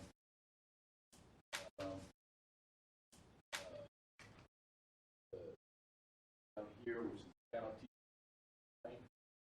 go up to the first place as far as they would take the trail. Yeah. So that little section is a little more expensive than what I anticipated anyway, based on the price per foot, because there's a lot of other wetland and other issues they're having to deal with. That's a little more expensive. But at least that's as far as we can take it with. You know, if you didn't know, there's a state statute that prevents a public entity from condemning land for a walking trail. Condemning land for a walking trail. That was Scott Walker administration. That was a bill that was proposed on both sides. We're not allowed to do it for condemnation. So that's why they wouldn't. The West Church Street, done. If you haven't seen it, that's what we put to do. So we get a lot of compliments on that. Hopefully, likewise, think it's worthwhile. State Highway 100 Trail. State Highway 100 Trail. We are working with DOT on a project. We talked about it before, but basically we start with the bridge over here along the north side, go up to. Right. Right. We could get to the spot right here. So that's already been decided. So the city has already decided to do it, and cost came in way higher than expected because there's a lot of, again, the rule about not being able to condemn land and being more expensive because we had to pull the trail up to the road, curb and gutter kinds of things. It just made the project a lot more expensive. So common council decided that we would increase the money and do that. I will tell you that DOT is talking about going from here, they're talking about how to get from here way up Boston. You will see Boston to Cosmos be started next year. It's going to be at least a 2-year project. The DOT is going from Boston. There will be bicycle and pedestrian accommodation. So basically, you'll be able to get from those corners all the way to the sports complex. Bryan Creek and Cascade Creek part. I had talked with some consultants about possibly Bryan Creek. I was somewhat told to kind of put this on hold. Probably the biggest part is county. Coupled with that, frankly, Milwaukee County has Cascade Creek area. So basically start right here. So county would told us that before they would allow us to proceed,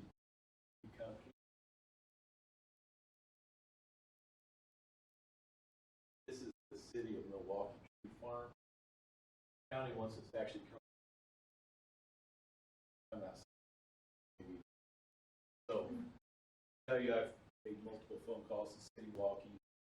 Their public works commissioner tells me that he passes it on to the tree person, but I get to get a return call from him. So I plan to see him probably Wednesday. Pitch my idea. So with that, it's basically a package deal. That's something that the county would be willing to consider. And at the same time, we'd also have them look at some kind of a trail to get across the Franklin Savannah. Willing to let us consider it. look at it, I should say, so we have to have a consultant go in, do all the vegetation stories, look at slopes, look at all the other things. That's somewhat medium horizon, not immediate, but we're working still. Get the county. Any questions on any of those? We'll jump to letter F. Update on the status of purchase of a Southwest Park. In your parks packet is the resolution that was adopted by the town council to purchase Southwest Park. So that comes out of a long and kind of gnarly policy making process. But the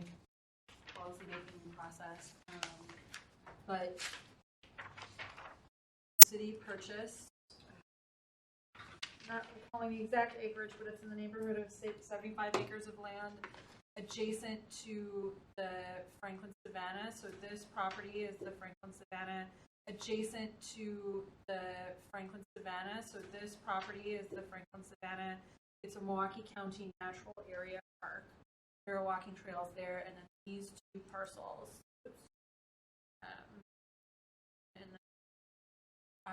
Were proposed to be a large-scale community serving park for the city of Franklin in the comprehensive outdoor and in the comp plan. And the city has now fulfilled that land purchase obligation. So that was one of the recommendations of the body, is that list and then land bank, so that it won't be feasible to develop this in the immediate future. But in conjunction with this, then there's also these properties south of there that are transferred to the city in the future as a natural area. So this is, you're starting to get like a pretty programmed park. So just in terms of what that means for the commission in the immediate future, there's not funding for a design of this next budget. I would put to you that this is a park that, as you think about what you want to put here in the request that you've been entertaining over my tenure here, that you've got a lot of natural resource features here that will be important to protect as well. So there's wetlands on the property, etc. But then there's also land that's currently being farmed, and this could be one of the where you can start to meet some of those needs. So I would hope that there is a robust community planning, because this is meant to in some ways fulfill some of those outstanding needs. That's where it stands right now. As we start to talk about the budget next year for that plan to be part of that proposal, or it's up to the commission. Congratulations. So. I think it's actually pretty darn exciting. Yes, sir. Do you know if this plan needs any immediate attention from us or anybody? It's being farmed right now, so they need the contract next. We've had some discussions on planning charrette kind of thing, and we've been told to make it easy, audits. Those are something in the future. Which the commission participated in. And when you do that, I'll just remind you that you have a pretty significant additional future bubble of impact fees that this doesn't work. So you're going to want to figure out how to use those, and putting amenities into fund those. Yeah. Mm-hmm. So. The dummy light on the dashboard's still on. But if we start planning, then we don't have to pull over again. Mm-hmm. We'll move to letter G. D, to prohibit use of city park pavilions without proper authorization. So we've had this discussion before. The reason why it came up again, because we've had some issues. I won't go into details, but in essence, people are figuring out when our pavilions are rented. People are figuring out when our pavilions are rented and when they're not. When they're not, they show up and they make as big of a mess as anybody who rents it. So I know we've talked before, what's the right number? And I don't know if we really settled on the right number of people that are allowed to use it. We're proposing, I don't know if we really settled on the right number of people that are allowed to use it.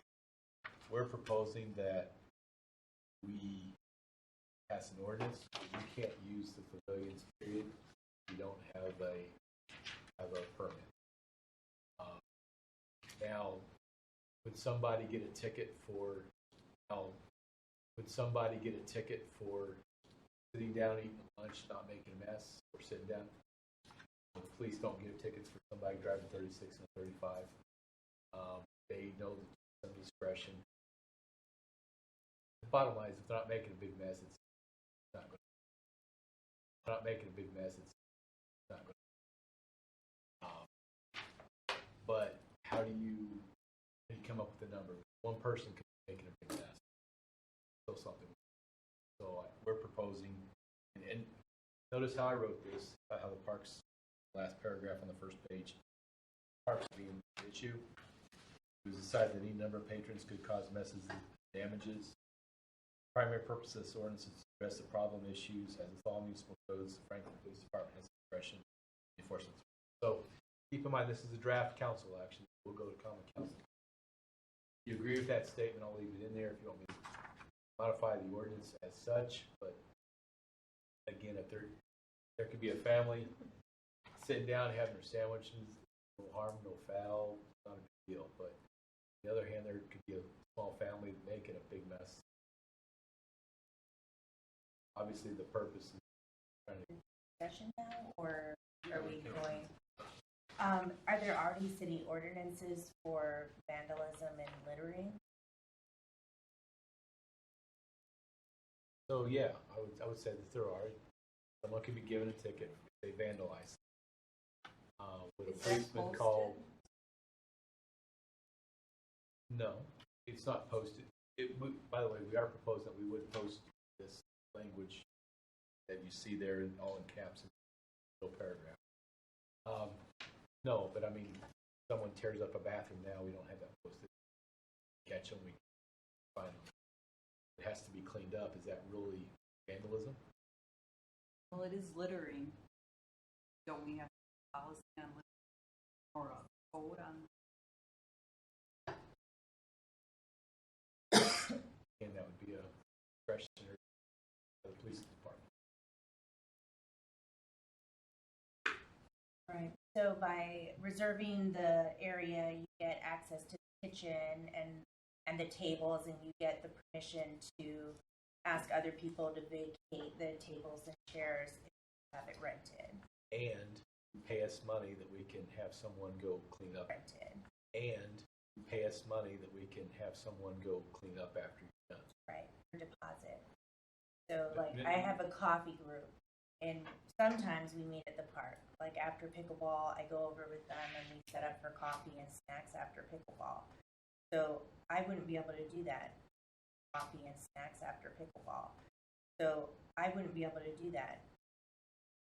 Under an ordinance, I wouldn't be able to do Technically, it. no. But if I cleaned up after myself, then it would be acceptable. So I feel like we're making it more difficult to use taxpayer facilities, because the tables and chairs are able to use taxpayer facilities, because the tables and chairs are out there for shade and for rest, and my mom can't walk very well, so she has to go sit down every now and again. When we're at a park, my kids need a place to sit down and have their little juice box or whatever. So I feel like my kids need a place to sit down and have their little juice box or whatever. So I feel like we're crossing into a line, where you're trying to stop a problem, which is vandalism, and not having, recourse for fees of, fixing things. But we're going after fees of, fixing things. But we're going after an ordinance that's not really gonna. I would suggest to you it's not vandalism that we're going after, making a mess. I don't personally believe a police officer would say because you put glitter around it, that's what the answer would say, because you put glitter around it, that's what the answer. That would, but if you, but having an ordinance like this would say, look, you're using this for a party, that's not allowed. So now I can allowed. So now I can. We did struggle with how do you write an ordinance and say you can't use it for a party, but yet you can use it for sit down and enjoy a sandwich that you open. Police department, police chief, I think that we have something that they can use common sense to whether they. But does common sense require an that would, then potentially make it that I'm violating an ordinance by having my coffee group there, their club hang out maybe, or their groups hang out. That's not going to be available to them. And if it was blocked off like that kitchen area was, I totally would agree with that because you have access to it. But given that it's in a public park and it's funded by taxpayer money, why would we make it more difficult to utilize when it's not rented? Because potentially now we're saying, even when it's not rented, it should. If it's not rented, it shouldn't be utilized. Is what the ordinance is sounding like. I'm just concerned that because on a practical level, I would be breaking the ordinance. Yeah. Common sense wise, because I'm going to manage it, but I just feel like we're putting more difficulty in utilization of our park. And you're right. The problem is that you're the minority, but it seems like the majority are coming up often enough. It's several times a week. We're called because the group was caught, and really nothing the police could do because we didn't have nothing like this they could really do to them. You as a Parks Commission can make policy, but for the police to enforce it, it has to. The problem is the mess. Maybe there should be a sign saying that in big capital letters. Clean up your damn mess. There is. Don't be pigs. There What's is. the penalty for doing that? So I would suggest Look at that whole list of rules. that's fair now, but to enforce that, the police officer has to stay there and watch you till you leave because they could say you got to clean up after your mess, and your argument could be, I haven't left yet. I'll clean up when I leave. Because you don't know who's making the mess. Exactly. And you also have to remember they can't get in because it's enclosed, locked. So it isn't like we're now all of a sudden not letting people in facilities. Those are already locked up and they can't use. A follow-up to what Kristen mentioned, and I'm struggling to find that, but later on the agenda we're going to talk about the location for the ice rink.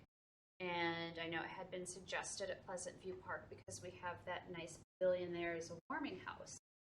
So are we technically, if you have at the same time as a warming house, that's then against the ordinance as this is written. And how would we get around that? Unless someone or even the city itself we just understand that we're going to have to go by and clean up every night. Somewhere in our budget, we can take the extra. We're going to have to go by and clean up every night. Somewhere in our budget, we can take the extra hit. Have that. But bottom line is, people are making messes that we have. Right. And it's not just cleaning up. It's the issue. It's the cleaning up. So the park closes at say 9 or whatever time it is. She goes by at 8:30 to lock up because she's kind of in her mode and everything. Or even after hours, wasn't it? Where they were which is scratching my head. It's like the police are there after hours. You should be able to kick.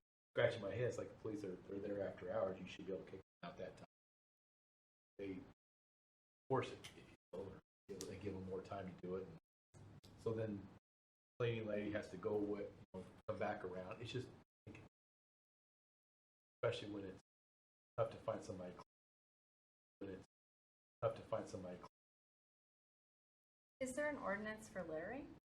Wouldn't we just get a fine for And like I said, how do you, so if I'm sitting there with the pizza box, am I littering?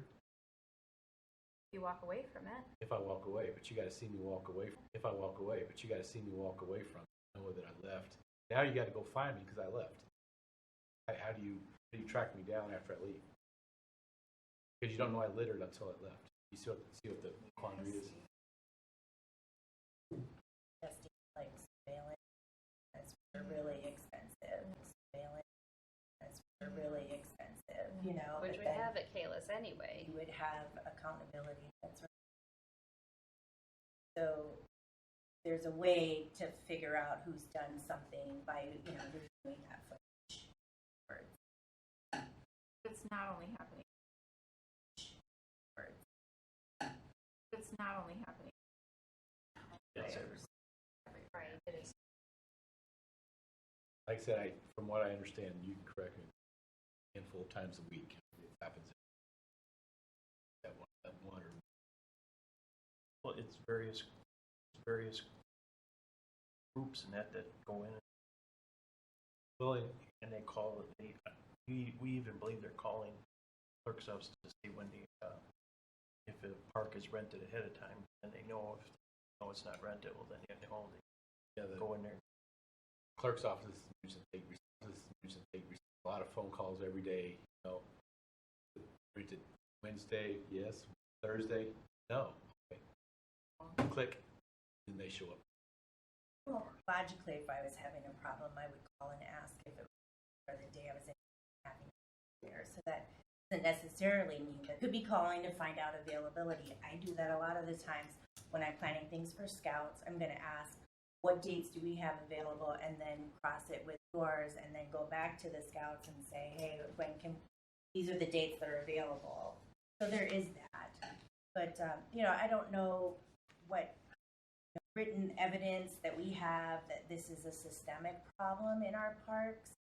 I mean, you're saying that it is. I'm new to the council, so I'm kind of getting used to this, but I see your problem being fixed with a gray area ordinance isn't really going to help. Common sense to law enforcement is going to put them in a predicament of figuring out what that balance is also, because it's not defined well. So if you could say, like, this is what we define as an event and party that is now in this area that should be rented, putting everybody else Open to suggestions, you know, how you write that. into a gray area for breaking in at city ordinance. And I know Kayla's playground in particular, same issue, that's the only area that provides shades for young children. And so now we're telling the mothers and fathers that, hey, your kids can't go in the shade unless you put up the funds, that, hey, your kids can't go in the shade unless you put up the funds to rent this area for the day. Potentially, if the wording is incorrect in the ordinance. And you're right, and that's, quite honestly, I came up with the idea from a place in Michigan I was at, basically said, you shall not use it unless you own and reserve it. Michigan I was at basically said, you shall not use it unless you own and reserve it. You know, do not use tables, do not use. They were a little more strict about what you can and can't. I don't know, we need to say you can't sit down. Well, I don't want to go to that level. I'm open to suggestions. We have a huge problem. I'll say open to suggestions. We have a huge problem. I'll say we have a huge problem. I know not everyone's a violator, but how do you write ordinance to address the problem?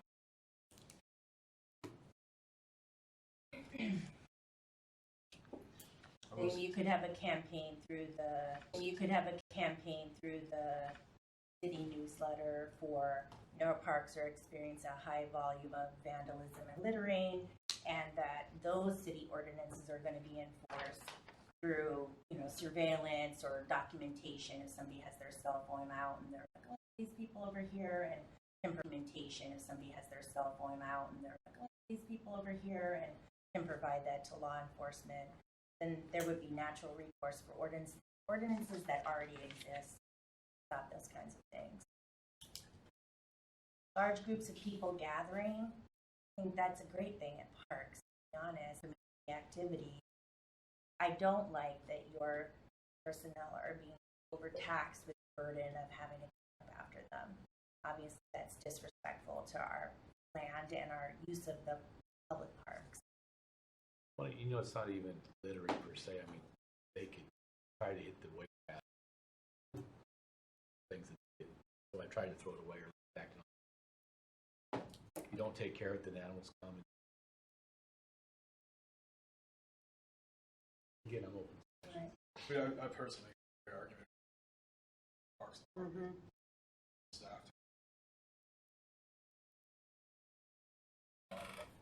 Trash litter available behind. On one hand, I do think it's fantastic that we're out. On the other hand, it is a tremendous burden to staff to have to keep up with the community. I don't think that. I do agree that 10 to 15 show up and sit down and have a small gathering, have a quick walk and talk about something on.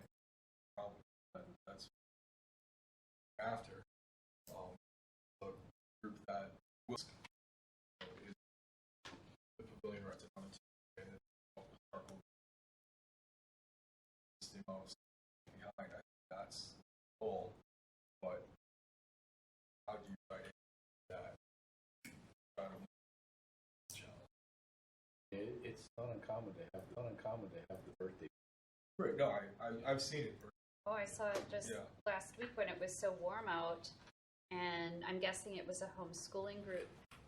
You know, it's 2 o'clock in the afternoon, and Kayla's in the pavilion.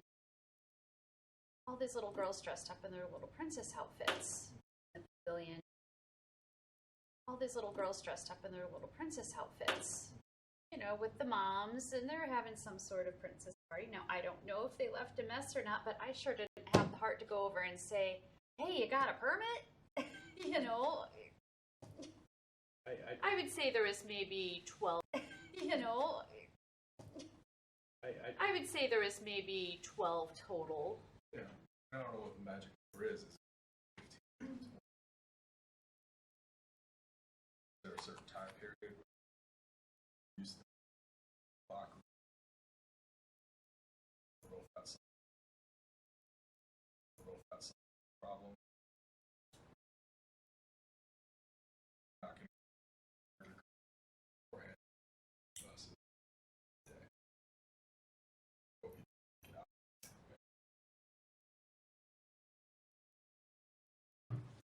Maybe that might be the meeting. You say after a certain time. Because I fair to say that most of our issues are evening issues. Or on the weekends. Weekend uses.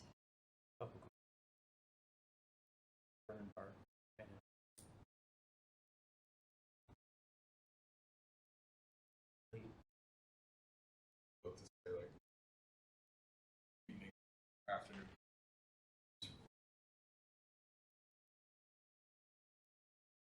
I guess the only other question is there a way that so if I just show up with a bunch of friends and we have a party and the police show up, we have to determine as architect that I'll pay the $150.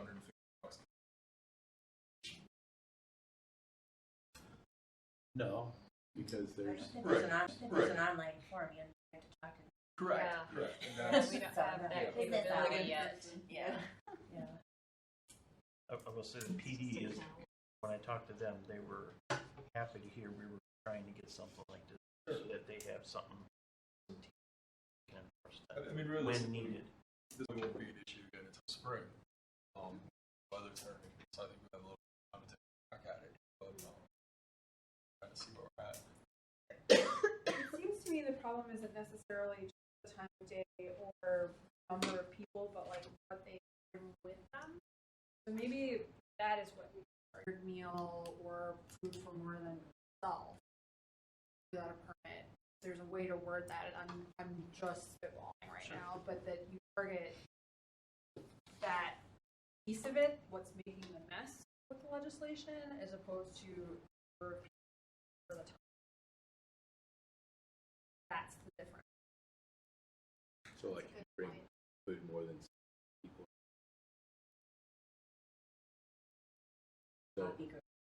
So a big group that's walking. But they're bringing. Like if you come with your own Starbucks.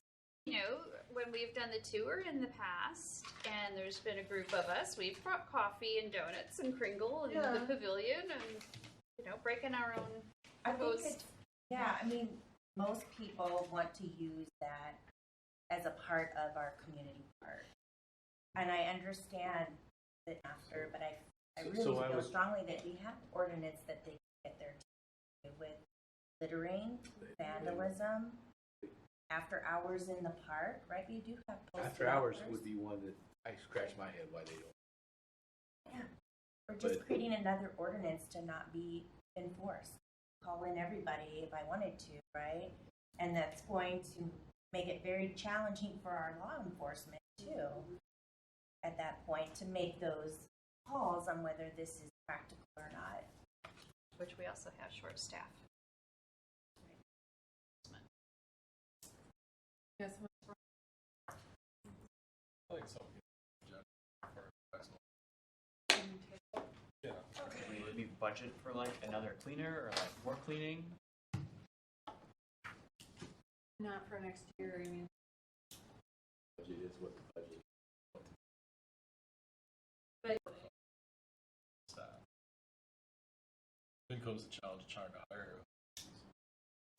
Is there any documentation of this out of sorts, not that you're having to with the parties that's considered, you know, why we would want to make an ordinance for the non-use of the pavilion? Cross. We just clean it up every time. Yeah. We don't. I'm we just don't call them recommending things. maybe taking Doesn't make pictures sense. of it, you know, to provide documentation. Is there, this is yeah, why. I'm sure, right? I mean, that's what I would like to see exactly what we're getting after. Because even during normal times, I've seen, you know, used diapers on top of the rubbish cans at the Kayla's Park. You know, they somehow weren't able to get it into the bin, you know, or other things, you know what I mean? But I wouldn't close off the bathroom use because of it, you know, so. But I wouldn't close off the bathroom use because of it, you know, so. I feel like our city folks want to use the parks, and part of that is sitting at a picnic table, and they're there. I'm not going to have, you know, my banner up that says "Happy Birthday to my child" because I didn't rent it. You know, I have, you know, my banner up that says "Happy Birthday to my child" because I didn't rent it. You know, but it, A lot of people. right, and that would be, you know, the sign that we have just put up that we looked at the tour. We feel like that kind of expressly says that you have to rent this pavilion. We feel like that kind of expressly says that you have to rent this pavilion if you're going to have, you can't use litter and silly string. You know what I mean? So and carry this forward. Silly string is not in the ordinance. So again, you can set policy ordinance. So again, you can set policy, but for a police officer to give it a citation, it's got to be. So until we write an ordinance that shows everything you have in the signs. Maybe that's the key. Maybe we write what we have to write an ordinance for. So that the police, if they go in there and say, look, it says you can't be doing this. No silly string. You got silly string. I've got a city ordinance that says if you got silly string, you're getting fined $500. So of this, I don't know that it's the entire solution, but I do think we need to be certain that if we have posted regulations in the parks, that we do have it codified in the ordinance so that the police can. Could the ordinance just say like must follow all parks posted regulations for parks instead of being super specific and a little bit more open-ended? Good idea. Open-ended ordinances are something that's gonna pass through the city attorney. I could ask the police chief. That's Yeah. Sure.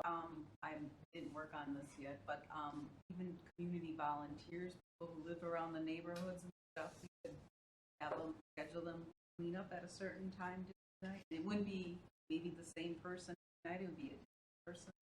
So if we bring this volunteer thing in, that might help out a little bit. That might help out a little bit. Promote volunteers, keep parks clean. So I use it. If we relied on volunteers, By the way, I don't want to get graphic. yeah, there's some. I love this. I want to see. Oh, you don't. Yes, I do. What's happening? We'll table this and bring it back. Discussion. In February or March? Let's take a crack. February or March? Let's take a crack in January. Oops. There's something to do in the winter. Better. We'll move on to letter H. Request by City of Franklin resident Vera Kresovich to install an all-inclusive abilities playground area, or playground abilities basketball area to Lion Legend 2. All-inclusive abilities playground area, or playground abilities basketball area to Lion Legend 2, located in Drexel Avenue. I would request that the commission table this item. Ms. Kresovic did follow up with me and provide information that I haven't had a chance to review in order to provide it to the. Sounds great. We'll move on. Provide it to the. Sounds great. We'll move on. This jumps us ahead to new business. Letter B. Parks Commission information for new members and review of Commission administrative rules, policies, and procedures, open meetings requirements, etc. Yep. Take the opportunity of having two new members, welcome, to provide the Parks Commission's administrative rules and procedures to the whole commission again. These are here for your information. This is actually part of the municipal code. And so your commission is enabled in the municipal code, and then these are kind of the terms of what the executives are elected, and what your responsibilities are and how much meetings can be. So if you have questions about this was made for your reference. There are a couple of other things I wanted to touch on. So we don't provide formal training for commissioners, but they're available from me or from the clerk's office. Robert's Rules of Order theoretically governs how these bodies function, but we tend to be a bit more casual. The subcommittees as the Common Council. So this is effectively a body of the Common Council, but you're a little bit more informal. I'm going to touch on, and I'm going to acknowledge that we probably all talk to each other in real life outside of this room, but there are state regulations regarding what's called open meetings, and so that means a few different things. One of them is that we're not permitted to discuss items that are not properly on the agenda. I keep a list of items that's on the agenda. The chair is also keeping track of those items, and then we can put something on a future agenda if you want to discuss it. But if you come up with a topic that's too far outside of the scope of the current agenda, sometimes we might say, well, we need to set that aside for a future meeting. Those open meetings are called a bad key notice. So Alderwoman Hanneman is also a member of several other bodies, most importantly the Common Council.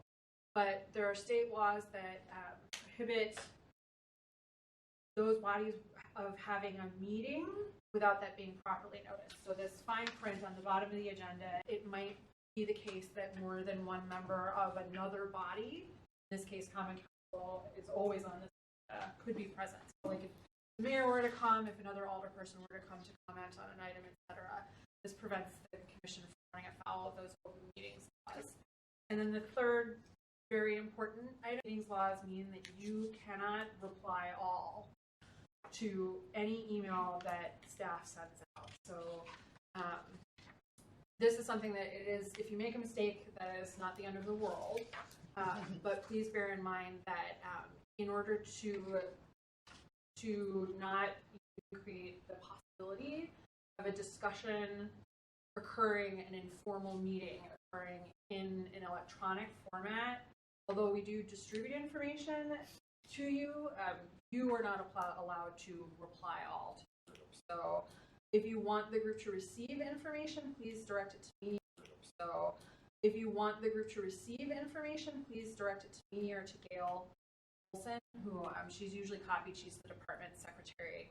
And then we will distribute it either as part of your packet or sometimes I do forward things if they're timely.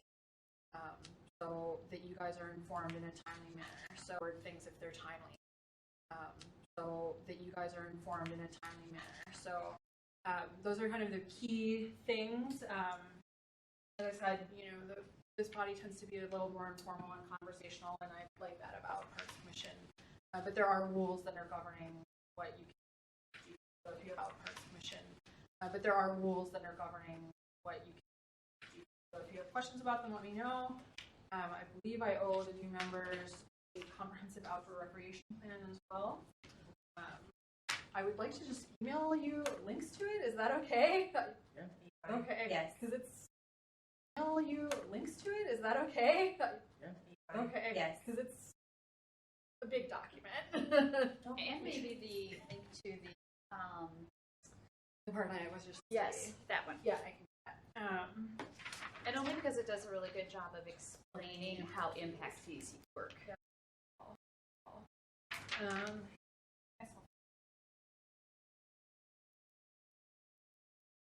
I will just send those items out to the group as a whole, so that you guys have them again.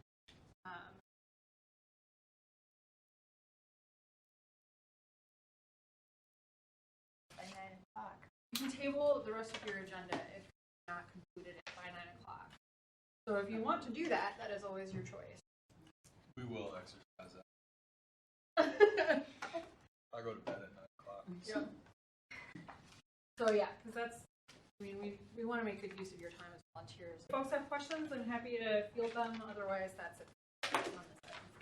The online commission, the dates are off for when our terms expire. Is there a reason why ours are till 4/23? So your term is not base appointment. You're filling a seat. So the vacancy that you filled, that is when that term. Okay. That's a little bit weird. So if you get reappointed, then next year's. Right. Gotcha. So we were filling a vacancy that was. We will jump to letter C, Pleasant View Park pickleball court surface holes. So the tennis court expert still isn't quite sure what happened. But it appears to have the contractor grind up a couple inches the surface. I brought them out here on a day. It was quite warm. They were looking. We saw it. Yeah, they picked one of the bubbles, and surprising to find out that the actual coating is stuck to the asphalt. So what the theory now is that too much water trapped in the asphalt layer itself. Yes. So normally you have to. Specs generally say that you have to let the asphalt cure for 28 days before you can surface. The reason why is it allows water to escape. We had some torrential rain. So the thought is water got down into the asphalt. So it's actually the asphalt that bubbled because water can't really escape because the coating stuck so well to the asphalt.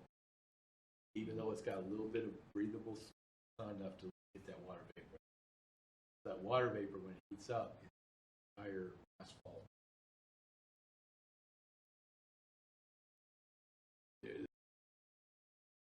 There's asphalt base and the surface. So somewhere probably between the asphalt and surface, base and surface, probably where that vapor is basically blowing up. We're trying to figure out how to save enough retainage to make sure he's going to come back. Save enough retainage to make sure he's going to come back in springtime to fix everything. But sorry, one of those things. This expert. In fact, I had him come speak at a conference a couple weeks ago, and the guy's seen everything, and he says, "Glenn, I don't know what happened to yours. I've never seen." And he says, "Glenn, I don't know what happened to yours. I've never seen." He's been in business since like 19. It's just how long it's just something that happened. So, but again, we're going to hold enough retainage. If I could suggest that you touch on the ice rink. Yeah, that was gonna be the next one. We'll go to letter E. Placement of the ice rink. Well, Lake Ernie. Well, Lake Ernie.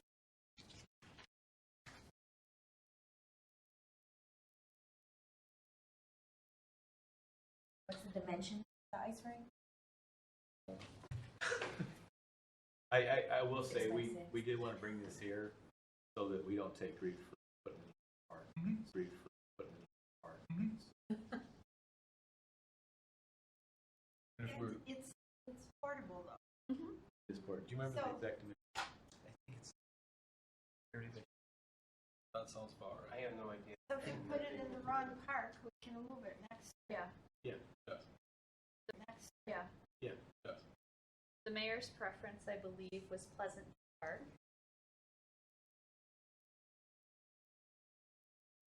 My suggestion is right behind the fire station. Still.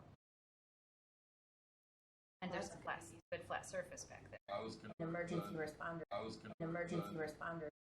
Yeah, I was gonna recommend the, right next to the tennis courts across your fires. Yeah. That'll. Yeah, I would I think that would.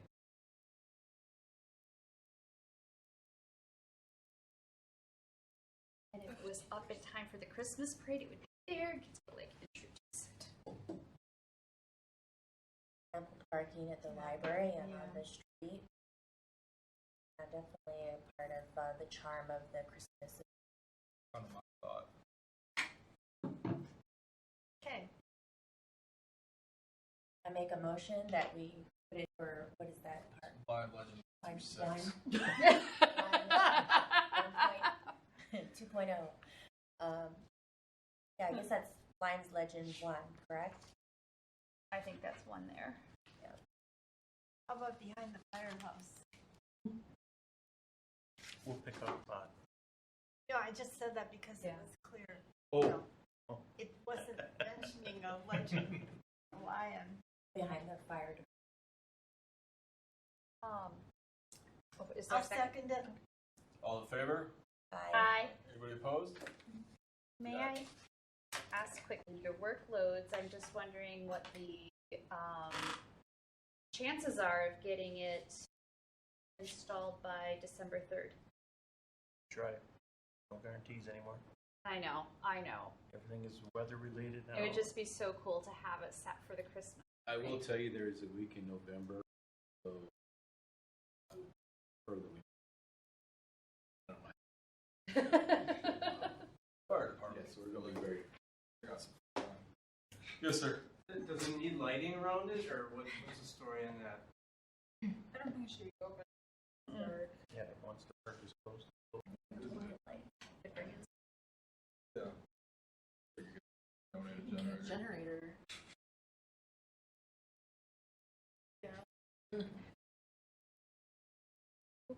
This. They were donated. These legends, a new name. So I propose that we table the rest of the You agenda. know, I do have something real quick. I know we passed a deed, that Little League, or the baseball rental thing. I actually did some homework on it. You know how I do all that stuff? I did it. So I looked up what you guys have as your permits and stuff for the city, and I revised it a little bit. Everything in yellow is what I revised on the permit. Maybe just take a look at it. I know what we were supposed to do was look at the fees that are charged for that.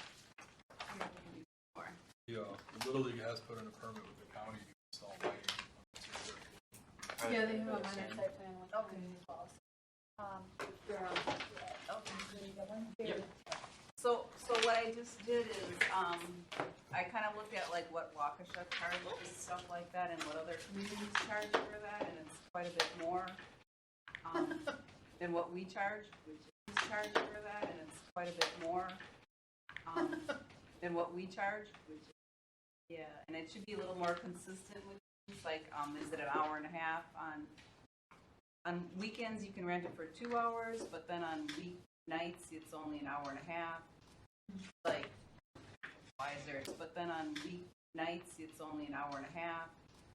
Like, why is there a difference like that?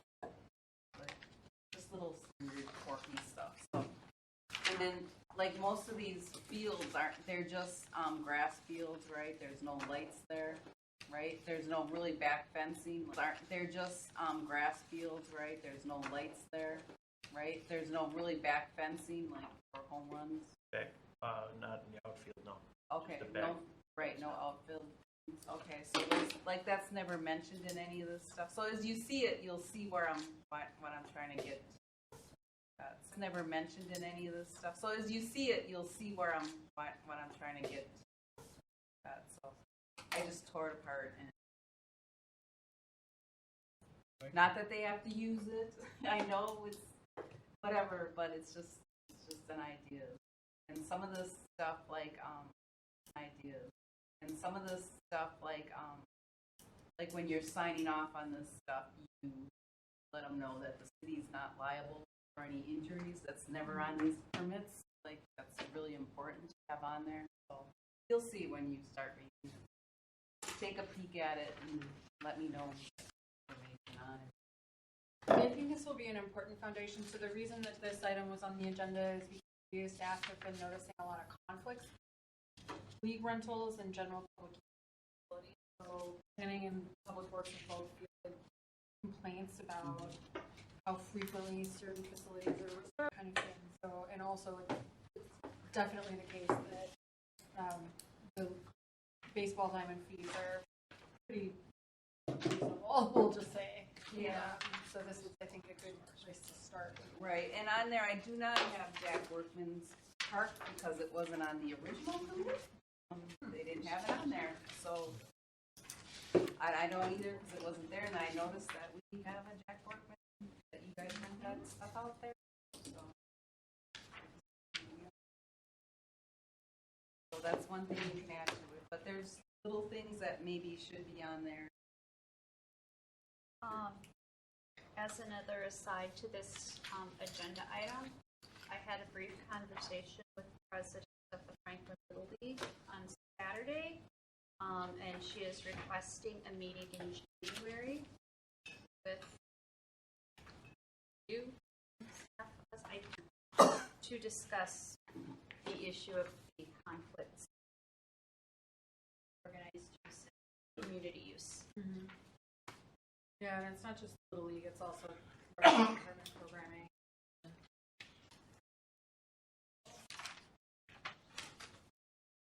Like, yes. That administrative challenges. This commission there is not a representative from the clerk's office here. They handle all of the permitting unless you review it.